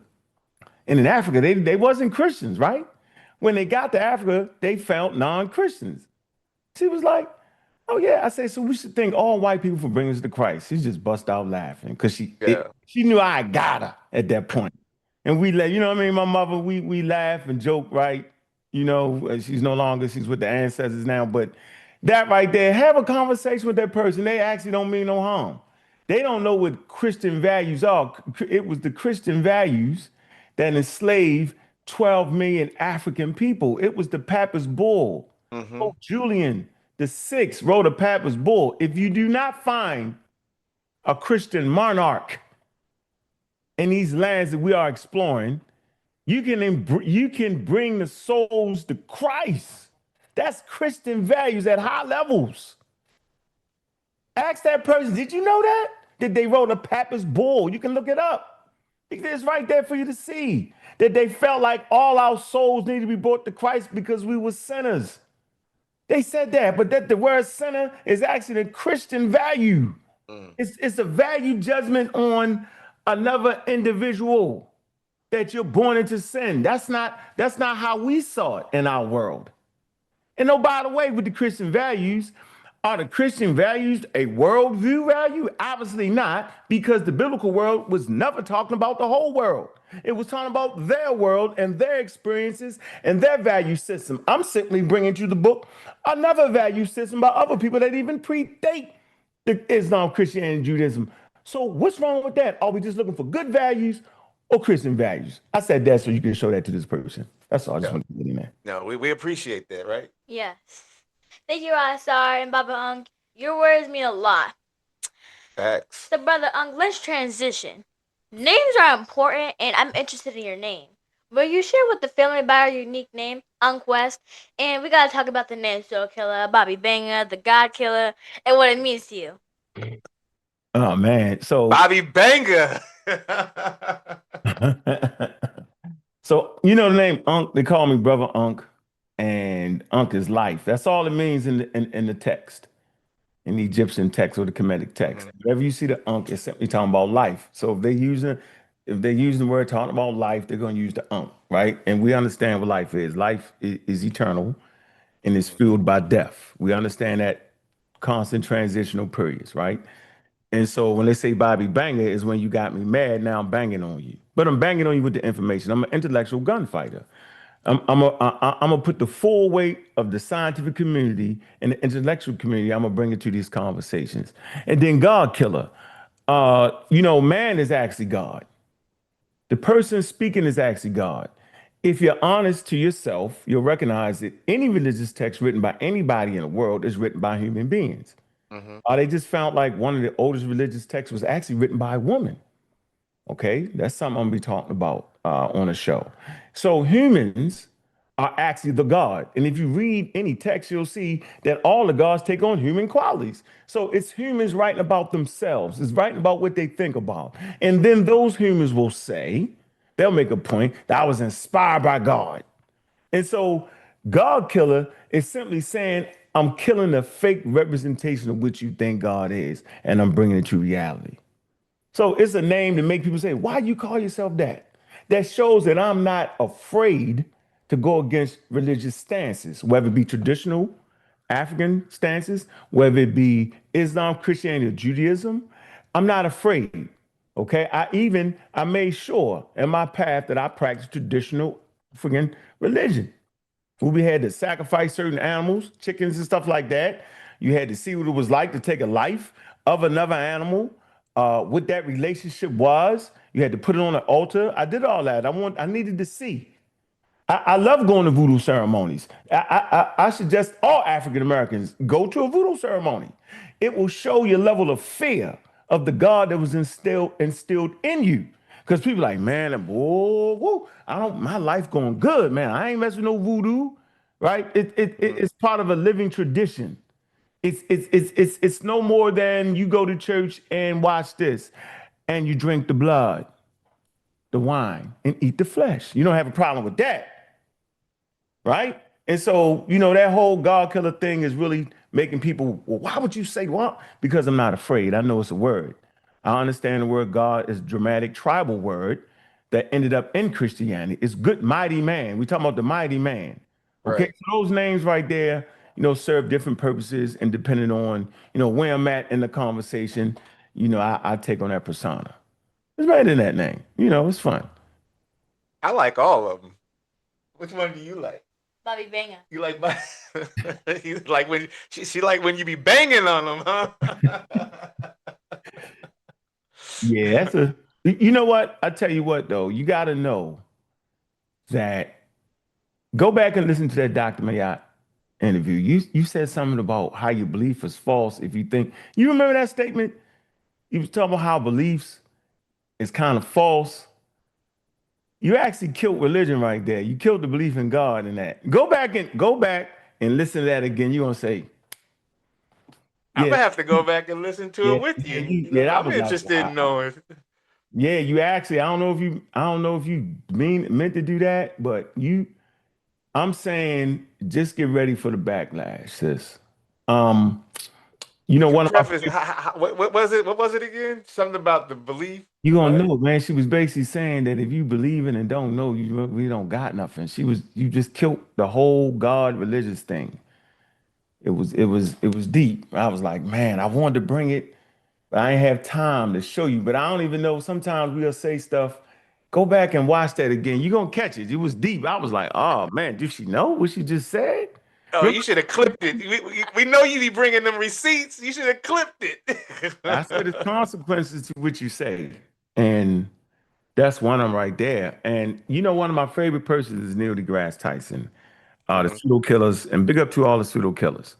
And we went to Neil deGrasse Tyson. I got a chance to ask him after the programming, if they cleared the theater, and there was a few people there. I got a chance to ask him a question. When I asked him a question about I said, how do you deal with African Americans? We are the most religious, and we leaning towards such. He was like, man, that's so great. I'm gonna wait to the end to answer that question. He talked to me for like 20 minutes about that Mm. question.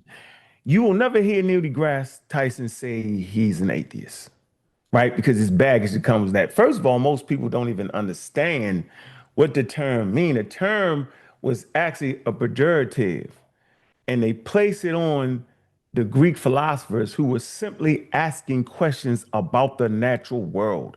They were simply saying, wait a minute, Zeus did not create thunder and lightning. They wanted to give a natural explanation. They was like, you're atheist. Wait a minute, we trying to figure out the atoms. You mean Zeus didn't do? You're an atheist. As a matter of fact, during those time periods, if you bring it a little bit forward, Muslims call Christian atheists and vice versa. Yep. So it was a pejorative. Then it became a point where it was I just don't believe in God. But those early Greek philosophers, philosophy gave rise to science, right? No, philosophy gave rise to naturalism, and naturalism gave birth to science. And so that term right there, find a way not to use that term.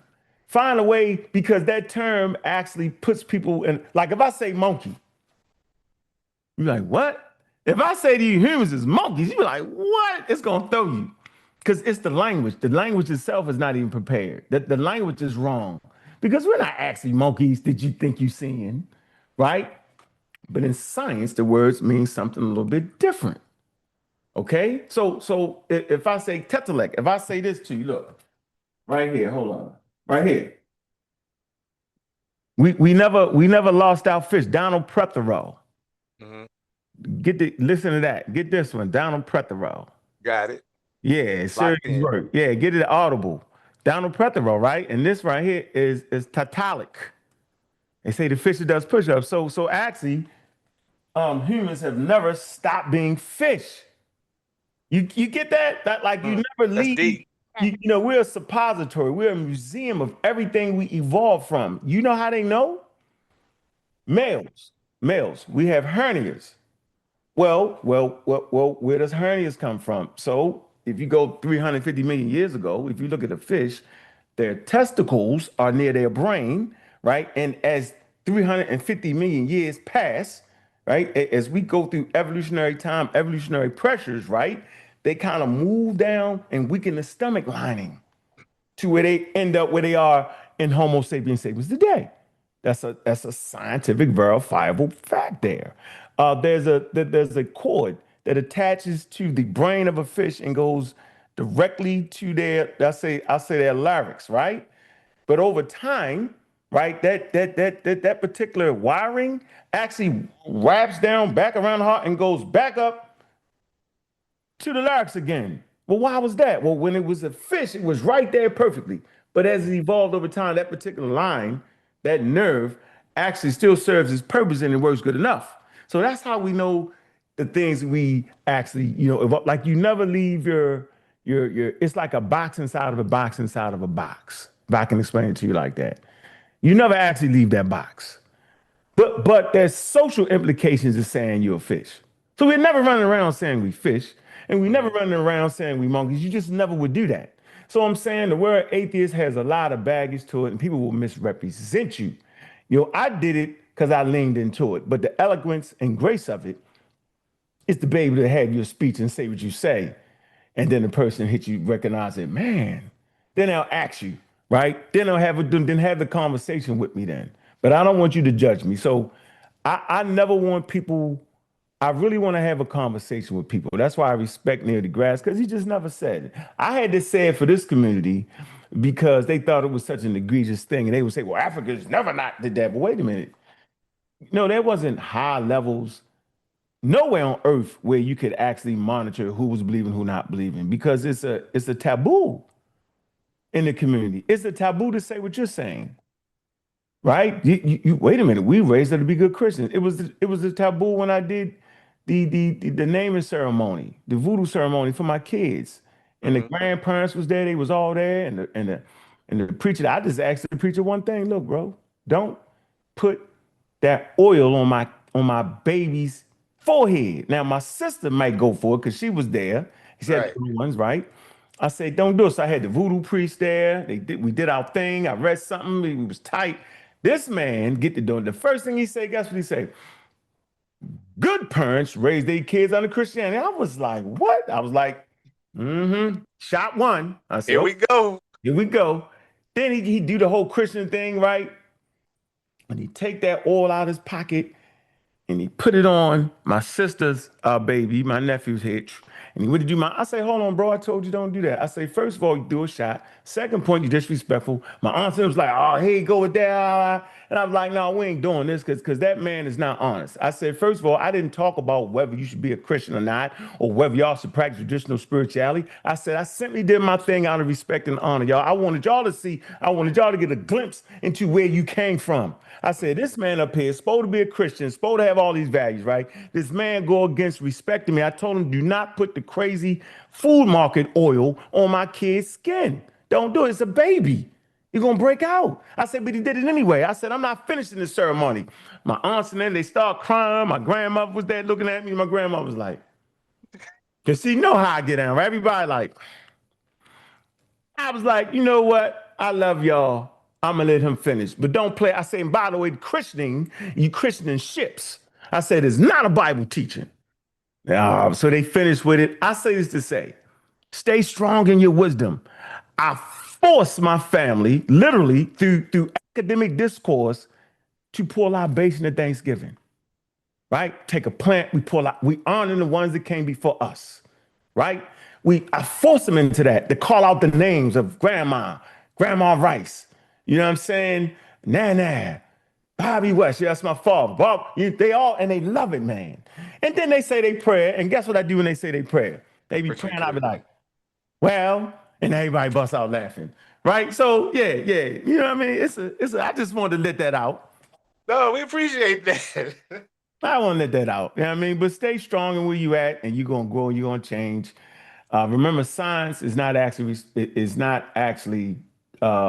concern themselves with the truth. So be careful with that word because things can change. Never speak in absolutes. What you know to be true today could be wrong tomorrow. A scientific mind pushes for change. All science is always trying to debunk itself. Okay, so never be stuck and rigid in what you know, and be willing to change because that is science. Science changes. Science does not work in absolutes. Religion does, because Jesus Christ died for our sins, no matter what. I can see you got some thought. I can feel it. what you thinking over there with everything that that brother Unc has said so far? Well, you're right. I do got some thoughts. Go ahead, I'm here. Well, to me, it feels like we spend a lot of time trying to figure out what the problem is and who we are. Are we African? Are we African American? Moors, FBA, Pan Africans, pro black, something else? And I know all of that matters. And I know identity is important. But for someone my age, it can get confusing and overwhelming extremely fast. Because while everybody is debating the labels of who we are, I don't always see us moving together. It feels like we're splitting into smaller and smaller groups. And I just feel the more we divide, the harder it is and the harder it will be for us to act like one people. Yeah. Well, African Americans are not a monolith. No group is. Don't let them fake you out. Nobody actually does that. And to be honest with you, all those labels, those wild, I call them wild labels. When something really go down, we come together. My kids had me, man, in the middle of the pandemic, man, they had me out there marching. I was like, they were like, come on, Dad. You go. I was like, I'm not, it's a pandemic. I'm not going out there like we going. They was like you, ferocious, man. Had me out there. So I had a nice little spot, me and my man, up on it was on a parking deck. It was perfect spot. We could see all the people marching around. They was like, you want to be in the crowd? I was like, no. Man, I say I ain't gonna let my kids go by themselves, man. Go down the crowd, mix it up. And I'm saying it was all the labels down there. That's just talk, man. At the end of the day, when something trying, the community fight back and come together. When we split and come, that's how you know we comfortable. I'm a Moor. I'm a Native American. We doing all that. When something serious come down, even with the herbs, I'm with the herbs. When your grandmother gets sick, you call the ambulance. You don't wait for the doctor to say the ambulance to come, right? You don't say, take me to the Black Power Hospital. I mean, all the trash you done talk about high-level medical science.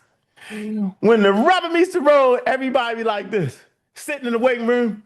You don't care what color the doctor is. Is my kid okay? Yeah, we got him. You got him here just in time, such and such, and he's fine. Then you go back to your podcast and talk crazy. You get my point? I never want to be that type of person, right? So yes, we not as far apart as you think we are. That's the internet. That's not real. Right? We not the ancient Moors. We not none of that. We African Americans. I hit them, then you got the FBA movement, which is based in pseudoscientific ideas, rhetoric. You know what I mean? I say we FBAA, Foundational Black African Americans. We have ethnogenesis. With the small Native American population, we have a little bit in our genome. We have Europeans in our genome, right? Largely Western Central African. No, we're not the ancient Egyptians. They're Northeast Africans. We're Western Central Africans. But that does not mean that I don't big up the continent of Africa, no matter what the skin range is. So the people in Kemet, they skin range, yours, mine, and other different types of skin color and ranges, right? And Northeast Africans. So we're actually none of these things. We're having a cultural war within ourselves. Remember I say the war is in ourselves? So anytime a person how about they're Hebrew, it's a war they fighting inside themselves. Anytime you how I'm committing, it's that war, I'm more. So we're not separated like that. When the rubber meets the road, sis, we all come together. We don't even think about that. There it is. There it is. Okay. So it's time for a question from the segment zone. This is where I'm going to ask you a life fun question. But this one may have some heat on it. You going to put some heat on it? Uh-oh. I know. I can feel it. Let's say you walk into a room where people are like Dr. Sebi or Yaki Awakened are claiming that you can superheal the body with miracle herbs or secret formulas. Or people say that evolution isn't real or that human beings are going to come out of Africa. If you could only bring two people with you, any two figures, ancestor or alive, to fight alongside you, and bring a few receipts or pieces of evidence that shut down all of that at the same time, who are you bringing? And what receipts are you dropping down on the table to shut down the misinformation? Hubert Harris and John Henry Clark. Why those two? Because Hubert Harris spoke fluent Greek, fluent Hebrew, scientific literacy. He commanded an audience of thousands of people. That's why I went to Harlem. on Sunday TV to stand out there to do what Hubert Harrison did. He brought that whole separate thing. He was an atheist in a time in the 1900s where you wasn't even being no atheist. He was serious. He was right there. He was. Oh, hold on. Let me show you something here. What? I know I had this right here. He would shut that room all. They wouldn't have a chance. John Henry Clark. You don't got a shot against John Henry Clark. When you hear me say, yeah, it's on page such and such, page 91, this book, that's me channeling my John Henry Clark. So this is what John Henry Clark said on page 91 on Who Betrayed the African World Revolution. Here you go. He says this. That's why I'm taking him. He says, in order to get these things straight, there's certain terminology in history you'll have to throw into the ash can. Mm-hmm. You have to stop using the term Negro Africa. There's no such thing as a Negro area. There's no such thing as a people called Negro. We'll have to stop using the term Black Africa. He says, because it presupposes that there's a legitimate white Africa. So right there, he's tapping in. He's saying, look, man, that's a social construct. Where is the black land? When you say you just black, he's talking about where you from. You know, what does that denote? The name Kemet.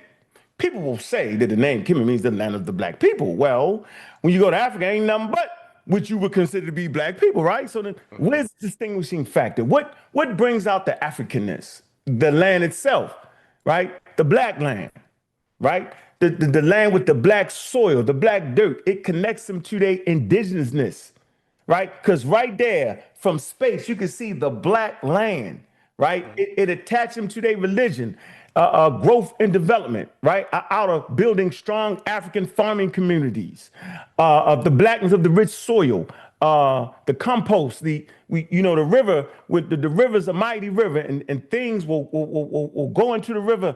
Humans will die and drown. Hippopotamus will get eaten by alligators, and as the animals cross the river, they'll die, right? And you presuppose they did.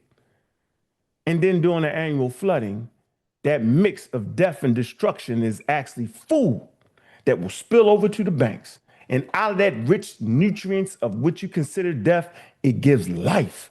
And so out of that tradition comes their religion, the blackness of Asar. It's the black dirt, not the skin color of the people. Everybody, that's normal. That don't clothe you, feed you, and shelter you. I'm gonna say it again. The color of your skin does not clothe you, shelter, and feed you. The color of your skin, based off of humans coming in the world naked, protect you from the harmful radiation.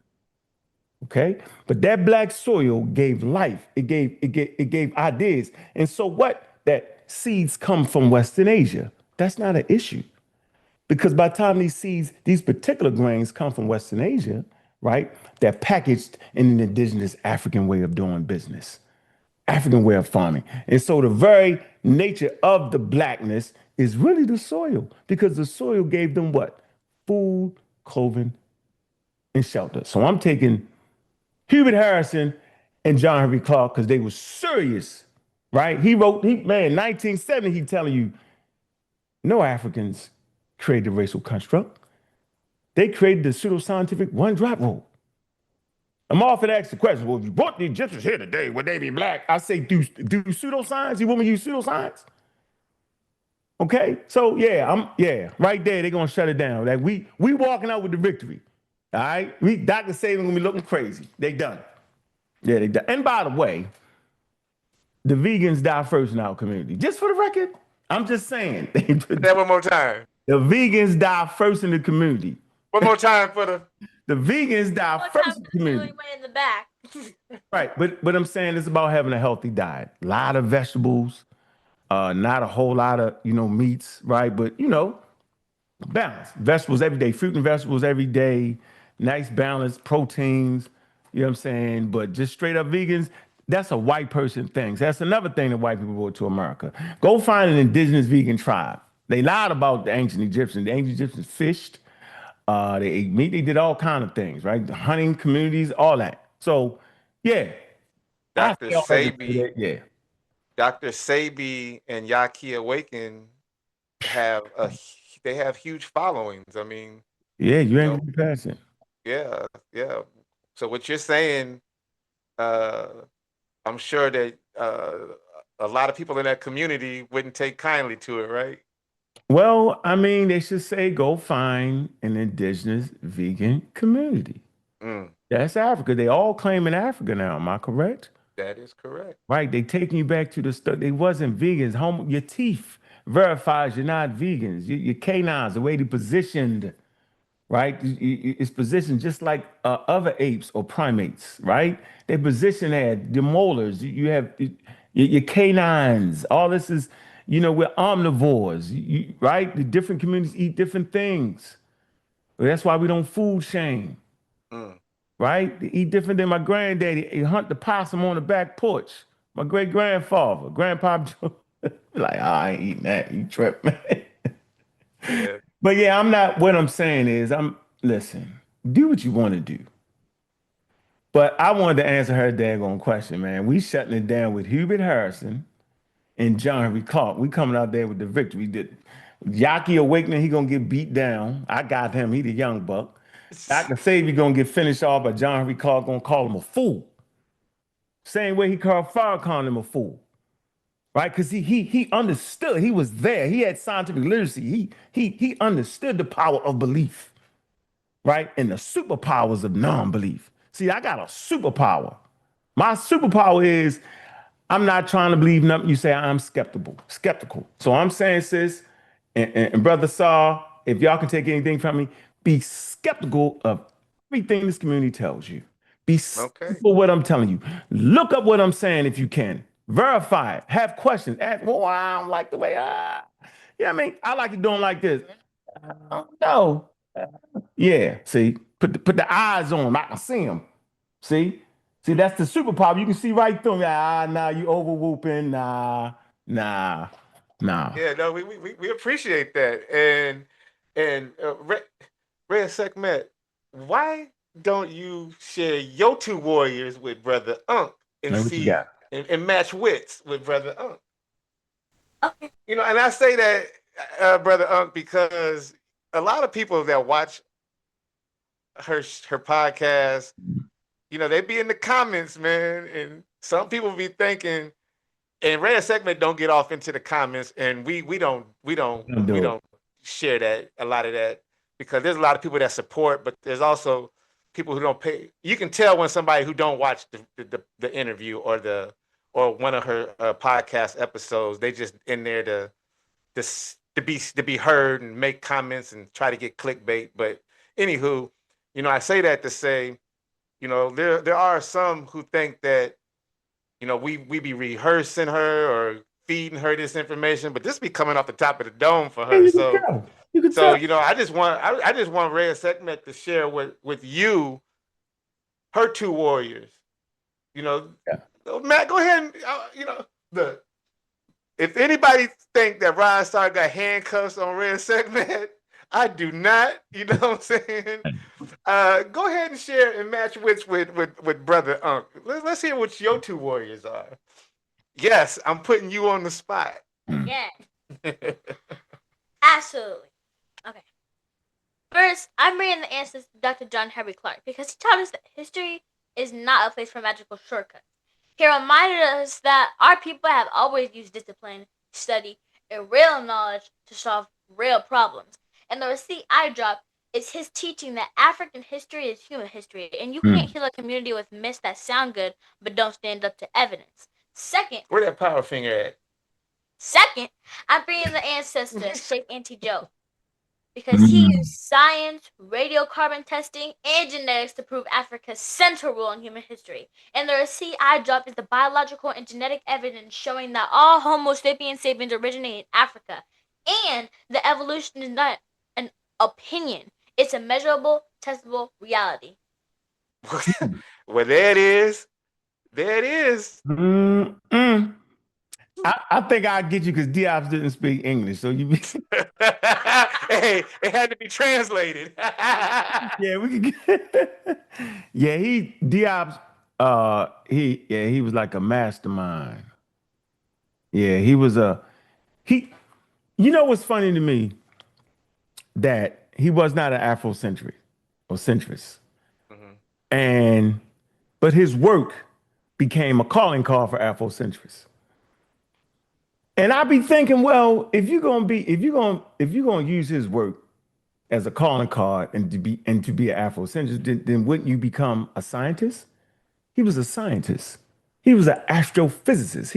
He had his radiocarbon dating lab, right? He was an anthropologist, right? He's renowned for bringing interdisciplinary studies to a discussion about African people that was fraught with wild people talking crazy about who these Nile Valley indigenous Africans was. And so I be thinking though, yeah, if you was going to be a real true Afrocentrist, you would need a degree. You would have a doctorate degree. That would be the standard. A doctorate in said subject you're talking about, right? You wouldn't be a brother Ankh, right? I had to self-teach myself because I came in a space where, man, it wasn't there. Had to learn and push and prod. But to call yourself an Afrocentrist, you would have to be an expert in said subject and what you're talking about. That would be the true measure of that. So yeah, I mean, yeah, Diaz was, yeah, he changed the field of how you see it. He flipped the field, Egyptology on how they see it. Yeah, you can, and I want to end with this though. Do you know how long it took for them to actually say the Egyptians was African? Long time. In museum? No, guess when they started doing it. There's a small museum exhibit, not a major museum exhibit, that mentioned the Egyptians with Africa. I think it was in Seattle somewhere, small one. Right? The documentary just got back from Egypt a few months ago, and they had Sudan in Egypt and had it on a different floor. But the Brooklyn Museum is the first major museum, maybe 2-3 years ago, to actually say that the Egyptians was indigenous Africans. That's how long it took. And we read it on Big Up the Brother Reggie, right? We did the Brooklyn Museum tour. If y'all can go out of the Green Sahara, right? People think that they was saying no, it took that long since the Cairo Symposium for a major museum exhibit to say that the Nile Valley Africans was indigenous. Now, indigenous don't mean that they was a static, stuck population. That's the lie in the community. That there were outside genomes, segments of genomes that you can see that was brought into Africa. That's okay. The line that's called Africa is arbitrary. Okay? So we understand populations are fluid. That's why it's a population. It's not static. Right? That's why we make the statement that the population is in the Nile Valley today, right, is more closely related to the ancient Egyptians than anybody. Now, they're not socially related. They don't practice indigenous African religions, but they're Africans. There is no one way to be African. Surprisingly or not, I studied the work of Shamata Keita, right? And he brings this home. There is no, look at the interview we did with him. There's no one way to be African. So I'm telling you the feature, the racism is that picture where you get the European in the middle with the three-piece suit.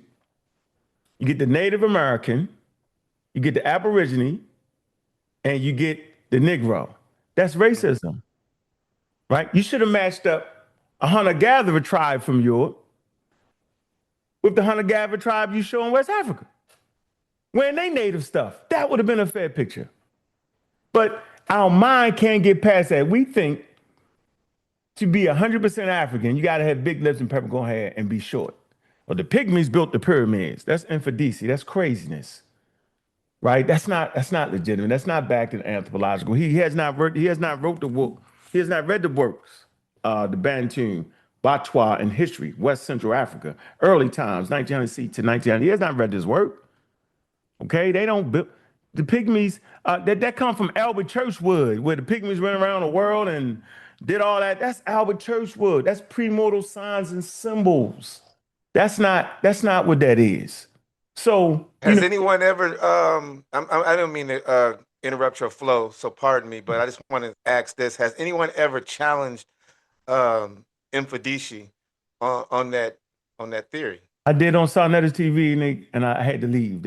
I left. I didn't want to disrupt. It was James Small's, and the last interview, go see it. He said all that, and I got my time to speak. I said I disagree with 95% of what you said. I thought I was being nice. He was like, "What?" James Small was like, "Oh man, see, Smalls no." He was like, Small said, "You know what? I think we just need to have a conversation, all of us." Right? All of it. I want to be there, bring Infodici. Infodici ain't gonna never have a conversation with me. I actually like Infodici. He really can meet the meta nature. I like him. I ain't gonna lie. I never would try to stop his flow of money, whatever he sell, right? In Harlem. I think that's important to the elder. And but all that, man, that's nonsense. Like, that's not the real indigenous African people. So yeah, we with the Aakhu'Ra squad, we challenged the elder. Oh man, we done been through it. So yeah, but I didn't want to be on the panel, and you should not be on the panel, segment, and somebody say something that's blatantly wrong, and you just say, I just don't agree with that, and we can just move the conversation on, but you don't want to give your beautiful light to people. So I'm never wanting Infodici, because he older than me, to stand on my shine. Mm-hmm. I want the world to know that I don't agree with 95% of what you just said. And we can discuss the 5% of what I agree with. But that 95%, I just wanted the world to know I'm not a kid, right? Because ain't no age limit. See, this is another thing. Ain't no age limit in this conversation, sis. It's just intellect. How well you command the subject is the age. So you can be 9, 10, 11, 12 and have command of Charles Darwin theory of evolution, and a person can be 90 and talking about we popped up out the Garden of Eden, and you just bet at him at that. Right? So yes, we have. But I don't, it ain't a thing for me. Mm-hmm. My thing is, I'm never sitting on a panel with people talking crazy about subjects that I clearly understand. And you just got to find a way to mix that in and say, well, I don't agree with that. I think it should be this, and keep it moving. But that's actually very, very healthy. You're in an unhealthy community, and I believe the community has become unhealthy because they've put an imaginary block where a person is older or a person has a renowned name that influence is more greater than the information. That's crazy, man. Sekhmet says some things that it don't matter what your age is. It's thorough. Saw you say things is thorough, and I appreciate that. That name recognition is a gift and a curse. Like, that's nonsense. We're not here for the name recognition. Although we all want to get recognized what we do, but the name recognition should not overthrow reality and the truth, right? Facts. And we only have we have 2 more questions for you. Ahead. Don't rush it through. Let it go. I want her to, because we kind of took over a little bit. I want Segment to get a thing off, man. Go ahead. Okay. Look, family, and for those of you who still play on words, when we use the term African, we're talking about black people. So whether you use the term Kushite, African, African American, Moor, Hebrew, 5%er, comedian, however you identify with your blackness in and around the diaspora, I want you to know we as a people have some serious work to do. And though we know the Creator has many names, we're witnessing a ritual of detachment. It doesn't matter whether they say God, Allah, Yahweh, or Amen-Ra. As soon as someone opens up their mouth to you and says, God will work it out, they have declared you irrelevant. And right then, you're supposed to kick they butt out of any position of leadership in your society, because we have to liberate ourselves. No one is coming to save us. So, brother Ankh, with what I just said, what would you say black people must remember right now in 2026 and beyond? And what must we forget in order to move forward? Yeah. Before you answer that, I'm feeling your energy. What did Brother Ankh do to you? Yeah, you're in trouble now. Yeah, it's official. Check the box. Yeah. Yeah, you didn't. Yeah. That's one of them things you just did right there. That's one of them things, man. That's a level of understanding that you don't see coming out of the mouths of a 9-year-old there. Right. It's very elegant and graceful to say, man, that's a bunch of crap. So man, I'm kind of like, yeah, I hear you, shorty, and you chose your path, man. You know what I mean? And so, I understand humans have ideas. Um, you just got to know where to place the value at in those ideas. As far as critiquing a person based off of how they believe and what they believe is a very interesting thing, and you'll find it. And they're gonna make it so that you can't talk about the subject or say the things that you just said. They're gonna push for that. Because at the end of the day, it's the believers that have been co-opted by religion that are in charge of what we're doing, specifically in the communities. You know, they try to run me off as a sideshow. And so it's a powerful statement to recognize that no matter what you calling on, you still, get away from them. Right, because they locked in is all you just named about three, four, five different cultures. And I never want to run another culture in the ground based off of colonialism. So I never thought that African cultures, their creation stories was any less valid than the biblical Hebrew creation story. I know it's all fixed in particular time periods. And so as you said all those different names, you was really talking about different people in different environments at different times. You can mark a Hebrew by looking up the name Yahweh, and it's going to give you a Middle Eastern tradition, and you would know that those tribes that come out of being hunter gatherers, right? They was nomadic people, uh, uh, uh, in the bronze and the iron. They barely iron age people. You had already reached in the Nile Valley. They reached golden ages already when these people start their traditions. Okay, and so their tradition wasn't a world tradition. It was a pocket. The Bible is never talking about the whole world. It's talking about their world, Mm. right?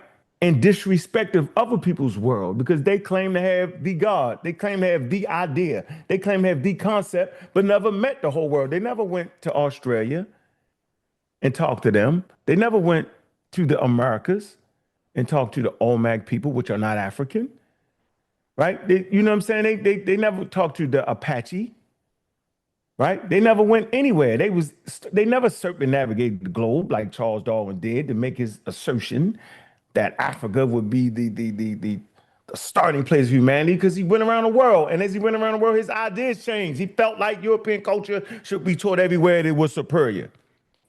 And by the time he started meeting different people, he started saying, that's not true.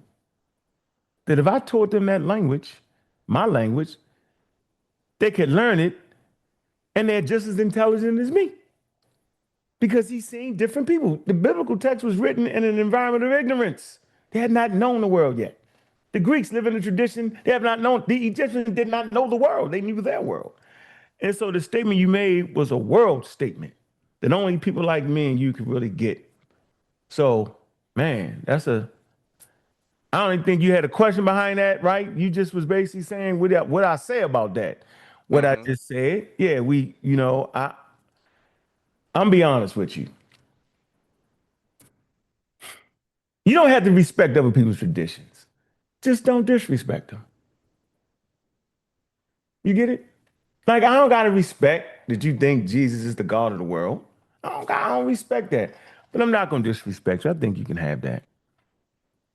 I'm not saying you're not African because you believe that. I can say you colonized though. And then when you try to make Jesus black, you double down on yourself. Right? That's a double down. Right. So because if you really believed it, then why I gotta be a certain color? Mm. Right? But yeah, I always say we don't gotta respect it. But my final answer be you just I don't disrespect people. Yeah, yeah. And you, Reya'Sekhmet and Brother Ankh, y'all been flying at about 30,000 feet. And so I think higher than that, okay. Y'all hitting the Cosmos. ceiling. We're in the cosmos. And big up to the Space Age African Astronomy Club, because you had a question about the astronomy and astronomy and proto-astronomy. Yeah, I was gonna. I was gonna circle back, but y'all been cooking. So Let her finish. I want her to get hers out. Did she? there was a piece. There was a piece in that criteria where you. I don't know if you roasted somebody or what, or Yeah, went it was, Bobby Banger it was on them, down but there in Tifa, yeah. I seen that you turned somebody into like the Muffin Man or Yeah, Bean Pie or yeah. something. Bean pie. But I just think that Reya'Sekhmet, as you come to your close, when at your convenience or in the time frame that we have with brother Yeah, she got unlimited time. She earned it. Her question You, to the next thing. yeah, absolutely. You need to speak to your J&J-Life Ma'atians, and kind of, you know, include them and say something to them, with some of the things and that you're talking about, just so that they have an understanding of where we at today, right? Okay. For the young warriors becoming, legacy is not something the elders and the elders talk about. It's something you're already building, even if you don't notice it yet. The easiest way I can explain it is how Barbara Saar explained it to me. Legacy is like footprints you leave in cement, wet cement.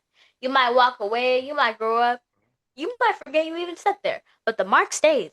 It's the way people remember how you made them feel, what you stood for, and what you tried to build even when you were still learning.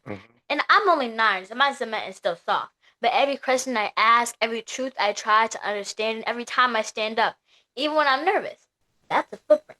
So, family, legacy isn't about being perfect. It's about leaving marks that mean something long after the moment is over. Facts, facts. So, Baba, I'm thinking about legacy. Mhm. So, after everything is done and said, how should your work be understood? I mean, like, really understood. Because I'm learning that people love reacting to you, but they don't always love understanding you. That's a good question. Man, because science and science literacy is hard, and religion only requires you to believe it's not hard. The things I say, you actually have to read about it. You actually have to go to experts. You, Beyond Google. yeah, you right. You got AI tools now. You learn how to use it. Use the sources. But science is hard. Science is something that you have to be a part of. You have to read. It requires you to read. It requires you to listen to other experts. I bring college level material to a community who's reading in the 6th grade. Most people's not reading at a college level, man. They working in factories or they doing this, they doing that. They're not listening to what we're talking about, segment. They not. And they easy pickings. It's like taking candy from a baby. So, in the fine African tradition of my yacht, and I say this for real, right? We have to be careful on the way we do what we do. I'm not saying I was always careful because I was always in an environment where they coming at me crazy and fighting. So my thing was a little bit different. I had to be a warrior in that. I like to say I fought in all the major worlds from the beginning of the time. I'm basically saying the beginning of the time, talking about all the different types of conversation is the beginning of time for me. Conquered this war, conquered that, right?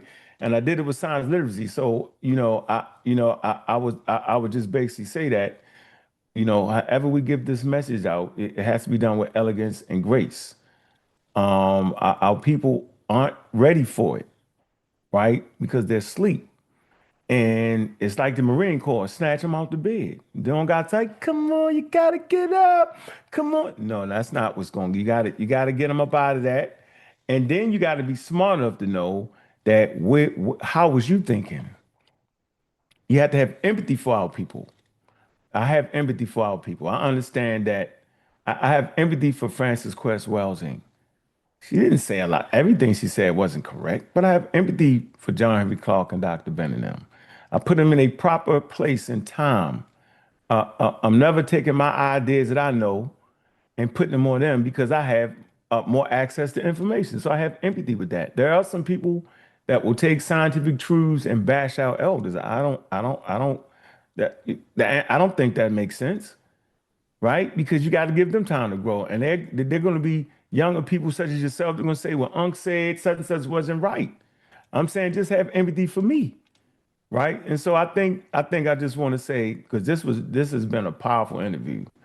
I just want to say just have some empathy. That means that I'm gonna keep kicking that reality, right? But I feel where you at because I was once there. Ashe. Ashe. Shay. I asked that question because since I'm just getting started, I think about legacy for myself too. You do? Yeah. Okay. I mean, I don't know my whole legacy yet, but I do know this. I want people to understand that I'm asking questions because I'm trying to grow and not because I'm trying to win. I want my work to be seen as a young mind trying to learn the truth without fear and without shrinking just because adults get uncomfortable. Yeah, facts. So Reya'Sekhmet, you got me wondering now. You know what I'm saying? Tell me, or you know what, share with the family. What would you expect? What would you expect people to say about Reya'Sekhmet? So, family, I wouldn't anticipate for you all to say if anyone remembers anything about me later. I would anticipate you all to say she asked real questions even when she was still becoming. Even when she was what? Still becoming. Got you. And look, family. Yeah. So, yeah. Yeah. No. That was Still becoming, right? We all still pretty becoming. deep. Yeah, we all still becoming, right? That was And pretty I deep. just, my legacy. I just hope that people say that man had some empathy. Ashe. So, Brother Unc, is there anything we didn't touch on today that you want to talk about? And is there anything coming up for you in the near future that the family should know about? Speaking engagements, community practices, stuff like that. Well, I'm gonna have some Aakhu'Ra on again, coming in next coming months. Support the channel community of skeptics, pseudo killers. I also do a show on Sarnetta's studio where I get into well, they there over there. The pseudos is coming. Yeah. And my thing is just to promote. I'm a science advocate. I promote scientific literacy to tell authentic African American history, and that just has not that it fell by the wayside. When the elders left, the scientific literacy left with them. The names I named, Mm-hmm. we've been caught up in this magical thing where everybody's Egyptian and the shrines. The Jabari and all them got the magical. That's not what we're doing around here. So I just want to just tell everybody, we just need to, there's a mandate that having our history, right? If we claiming, white people lied about our history, that for me, out the hidden history of black stuff like that, that's a red flag. I want to give the red flags going out the door. The red flag is the person say, we got the hidden history. Red flag. When the person wear a funny hat, it's a red flag. I got the 10-gallon Moore hat, red flag, feathers, red flag, the short cook order hat, red flag, dressed up in costumes, Power Ranger outfits. They're all red flags of misinformation. Power Ranger out. Simple things, right? We dress like this now. Now, if you have on traditional African garbs, that's dope. That's not what I'm talking about because we are Western Central Africans and we reserve the right to wear some of the clothes. Of course, that's different, but you know what I'm talking about. The Malachi York, all that, the costumes, the more. Oh, yeah, we're feeling the innuendos. Man, that's a red flag, man. The extra, you know what I'm saying? But for DC, I like the way he dressed, though. He dressed traditional West African. That's deep. He fly. That's fly. Yeah, I ain't even talking. See, I ain't talking about that, right? But I just, yeah, I'm always legacy building. I'm aware of my legacy too. Just to let you know, I'm never letting them get that off. You never saying, "Unc, just sit there and let them say that." I'm never letting you get that off, right? And so, yep, I just would like to just make that point. The red flags. I want to end with the red flags. Yeah, facts. And fam, we'll put your social media links in the video description. But for the family that may not know, how can one get a hold of you if they have questions? And we didn't even get to talk about your book, but purchase your book or want to follow you. Also, do you have a way for the family to show their appreciation and/or love offerings or some way for the family to support? You hit the Cash App at Uncle Keck, ANKHKAKEK. That, and then like and subscribe. We building the YouTube channel back up because I done lost my channel. I done had 100,000 subscribers, and the haters, the pseudos, got my channels taken down when I was going against Young Pharaoh and them and Seti and them. So, they got my channels taken down. That's after they took my personal information and put it out. I'm definitely the first person, what they call it, doxing. I'm the first person that got doxed when they pulled up my criminal record from 30, 40 years ago. They always go back 15, 30 years on me. That's the game plan. Yeah. Yeah, let's go back. He said 15 years ago, 20 years ago. And yeah, that's the game plan for me because they ran out of intellectual bullets. But yeah, they can contact me, just type in the pseudo killers, where we go against pseudoisms, misinformation, which the conscious community is built off of pseudoisms and misinformation. It just is. Your favorite YouTube channel, you think on African consciousness and all that, it's a pseudo channel. You don't know it, right? But that's okay. We fight throughout. We all come from humble pseudo beginnings. Absolutely. Right there. Absolutely. Why don't you do a shameless plug on your book, Reya'Sekhmet? I'll hold it up. Okay. Family, before we get out of here, I want to let you all know I wrote a book. It's called The Magical Adventures of Ralina. Book 1, Rise of the Flame. My book is about a girl named Ralina. She's got the instincts of a wolf, like super hearing and strength because she's an alpha. Ra gives her the gift to channel the energy of Sekhmet and Bastet and the ability to move between realms using her Ankh. She goes on this adventure with her baby sister Katrina, and together they ride a mystical train to the lands of Kemet and Kush. It's an African-centered tale of applying the principles of Ma'at, and I wrote it with the support of my Barbara Sar. And it's on sale now in paperback hardcover and as an ebook. You can also go over to Amazon.com right now, type my name in the search bar, Reya'Sekhmet, and get your copy today. You can also go to my website, which is www.reya'Sekhmet.com to get your autograph copy. Well said. Well said. Let's You know what? I had, man, I'm really kind of done with it though, but I was looking for the chronology of the Bible by Dr. Ben, and it inspired me to put the chronology of human evolution. But I'm actually writing a part 2, be super tighter. How do we get our hands on that book? Man, I'm kind of like took it off the market, man. I shifted in what I was thinking. I'm reading. I'm like, I don't know. You know what I'm saying? I don't know. I might have to send y'all a copy though. Man, look, bless us, brother Unc, because we really want to dive into the mind of brother Unc, and like I said in the beginning, we want the Unc experience. We are students of information, and the one thing that we teach at the Amu Institute, and we didn't talk about that too much today, but we want information that supports all sides. That way we have the information so that we can make better decisions. That's our motto. Yes. And family, if there's one thing we can take away from this discussion, it's right here. Bring your sources, not your stories. Because stories can sound good and feel good, but sources keep us grounded. Sources protect the community, and sources keep us from getting lost. And Baba Ankh, we want to give you the final word to close out today's discussion. The floor is yours, Baba. And along with that, remember that plea about the book, Baba. You got me saying Baba. That's brother Unc.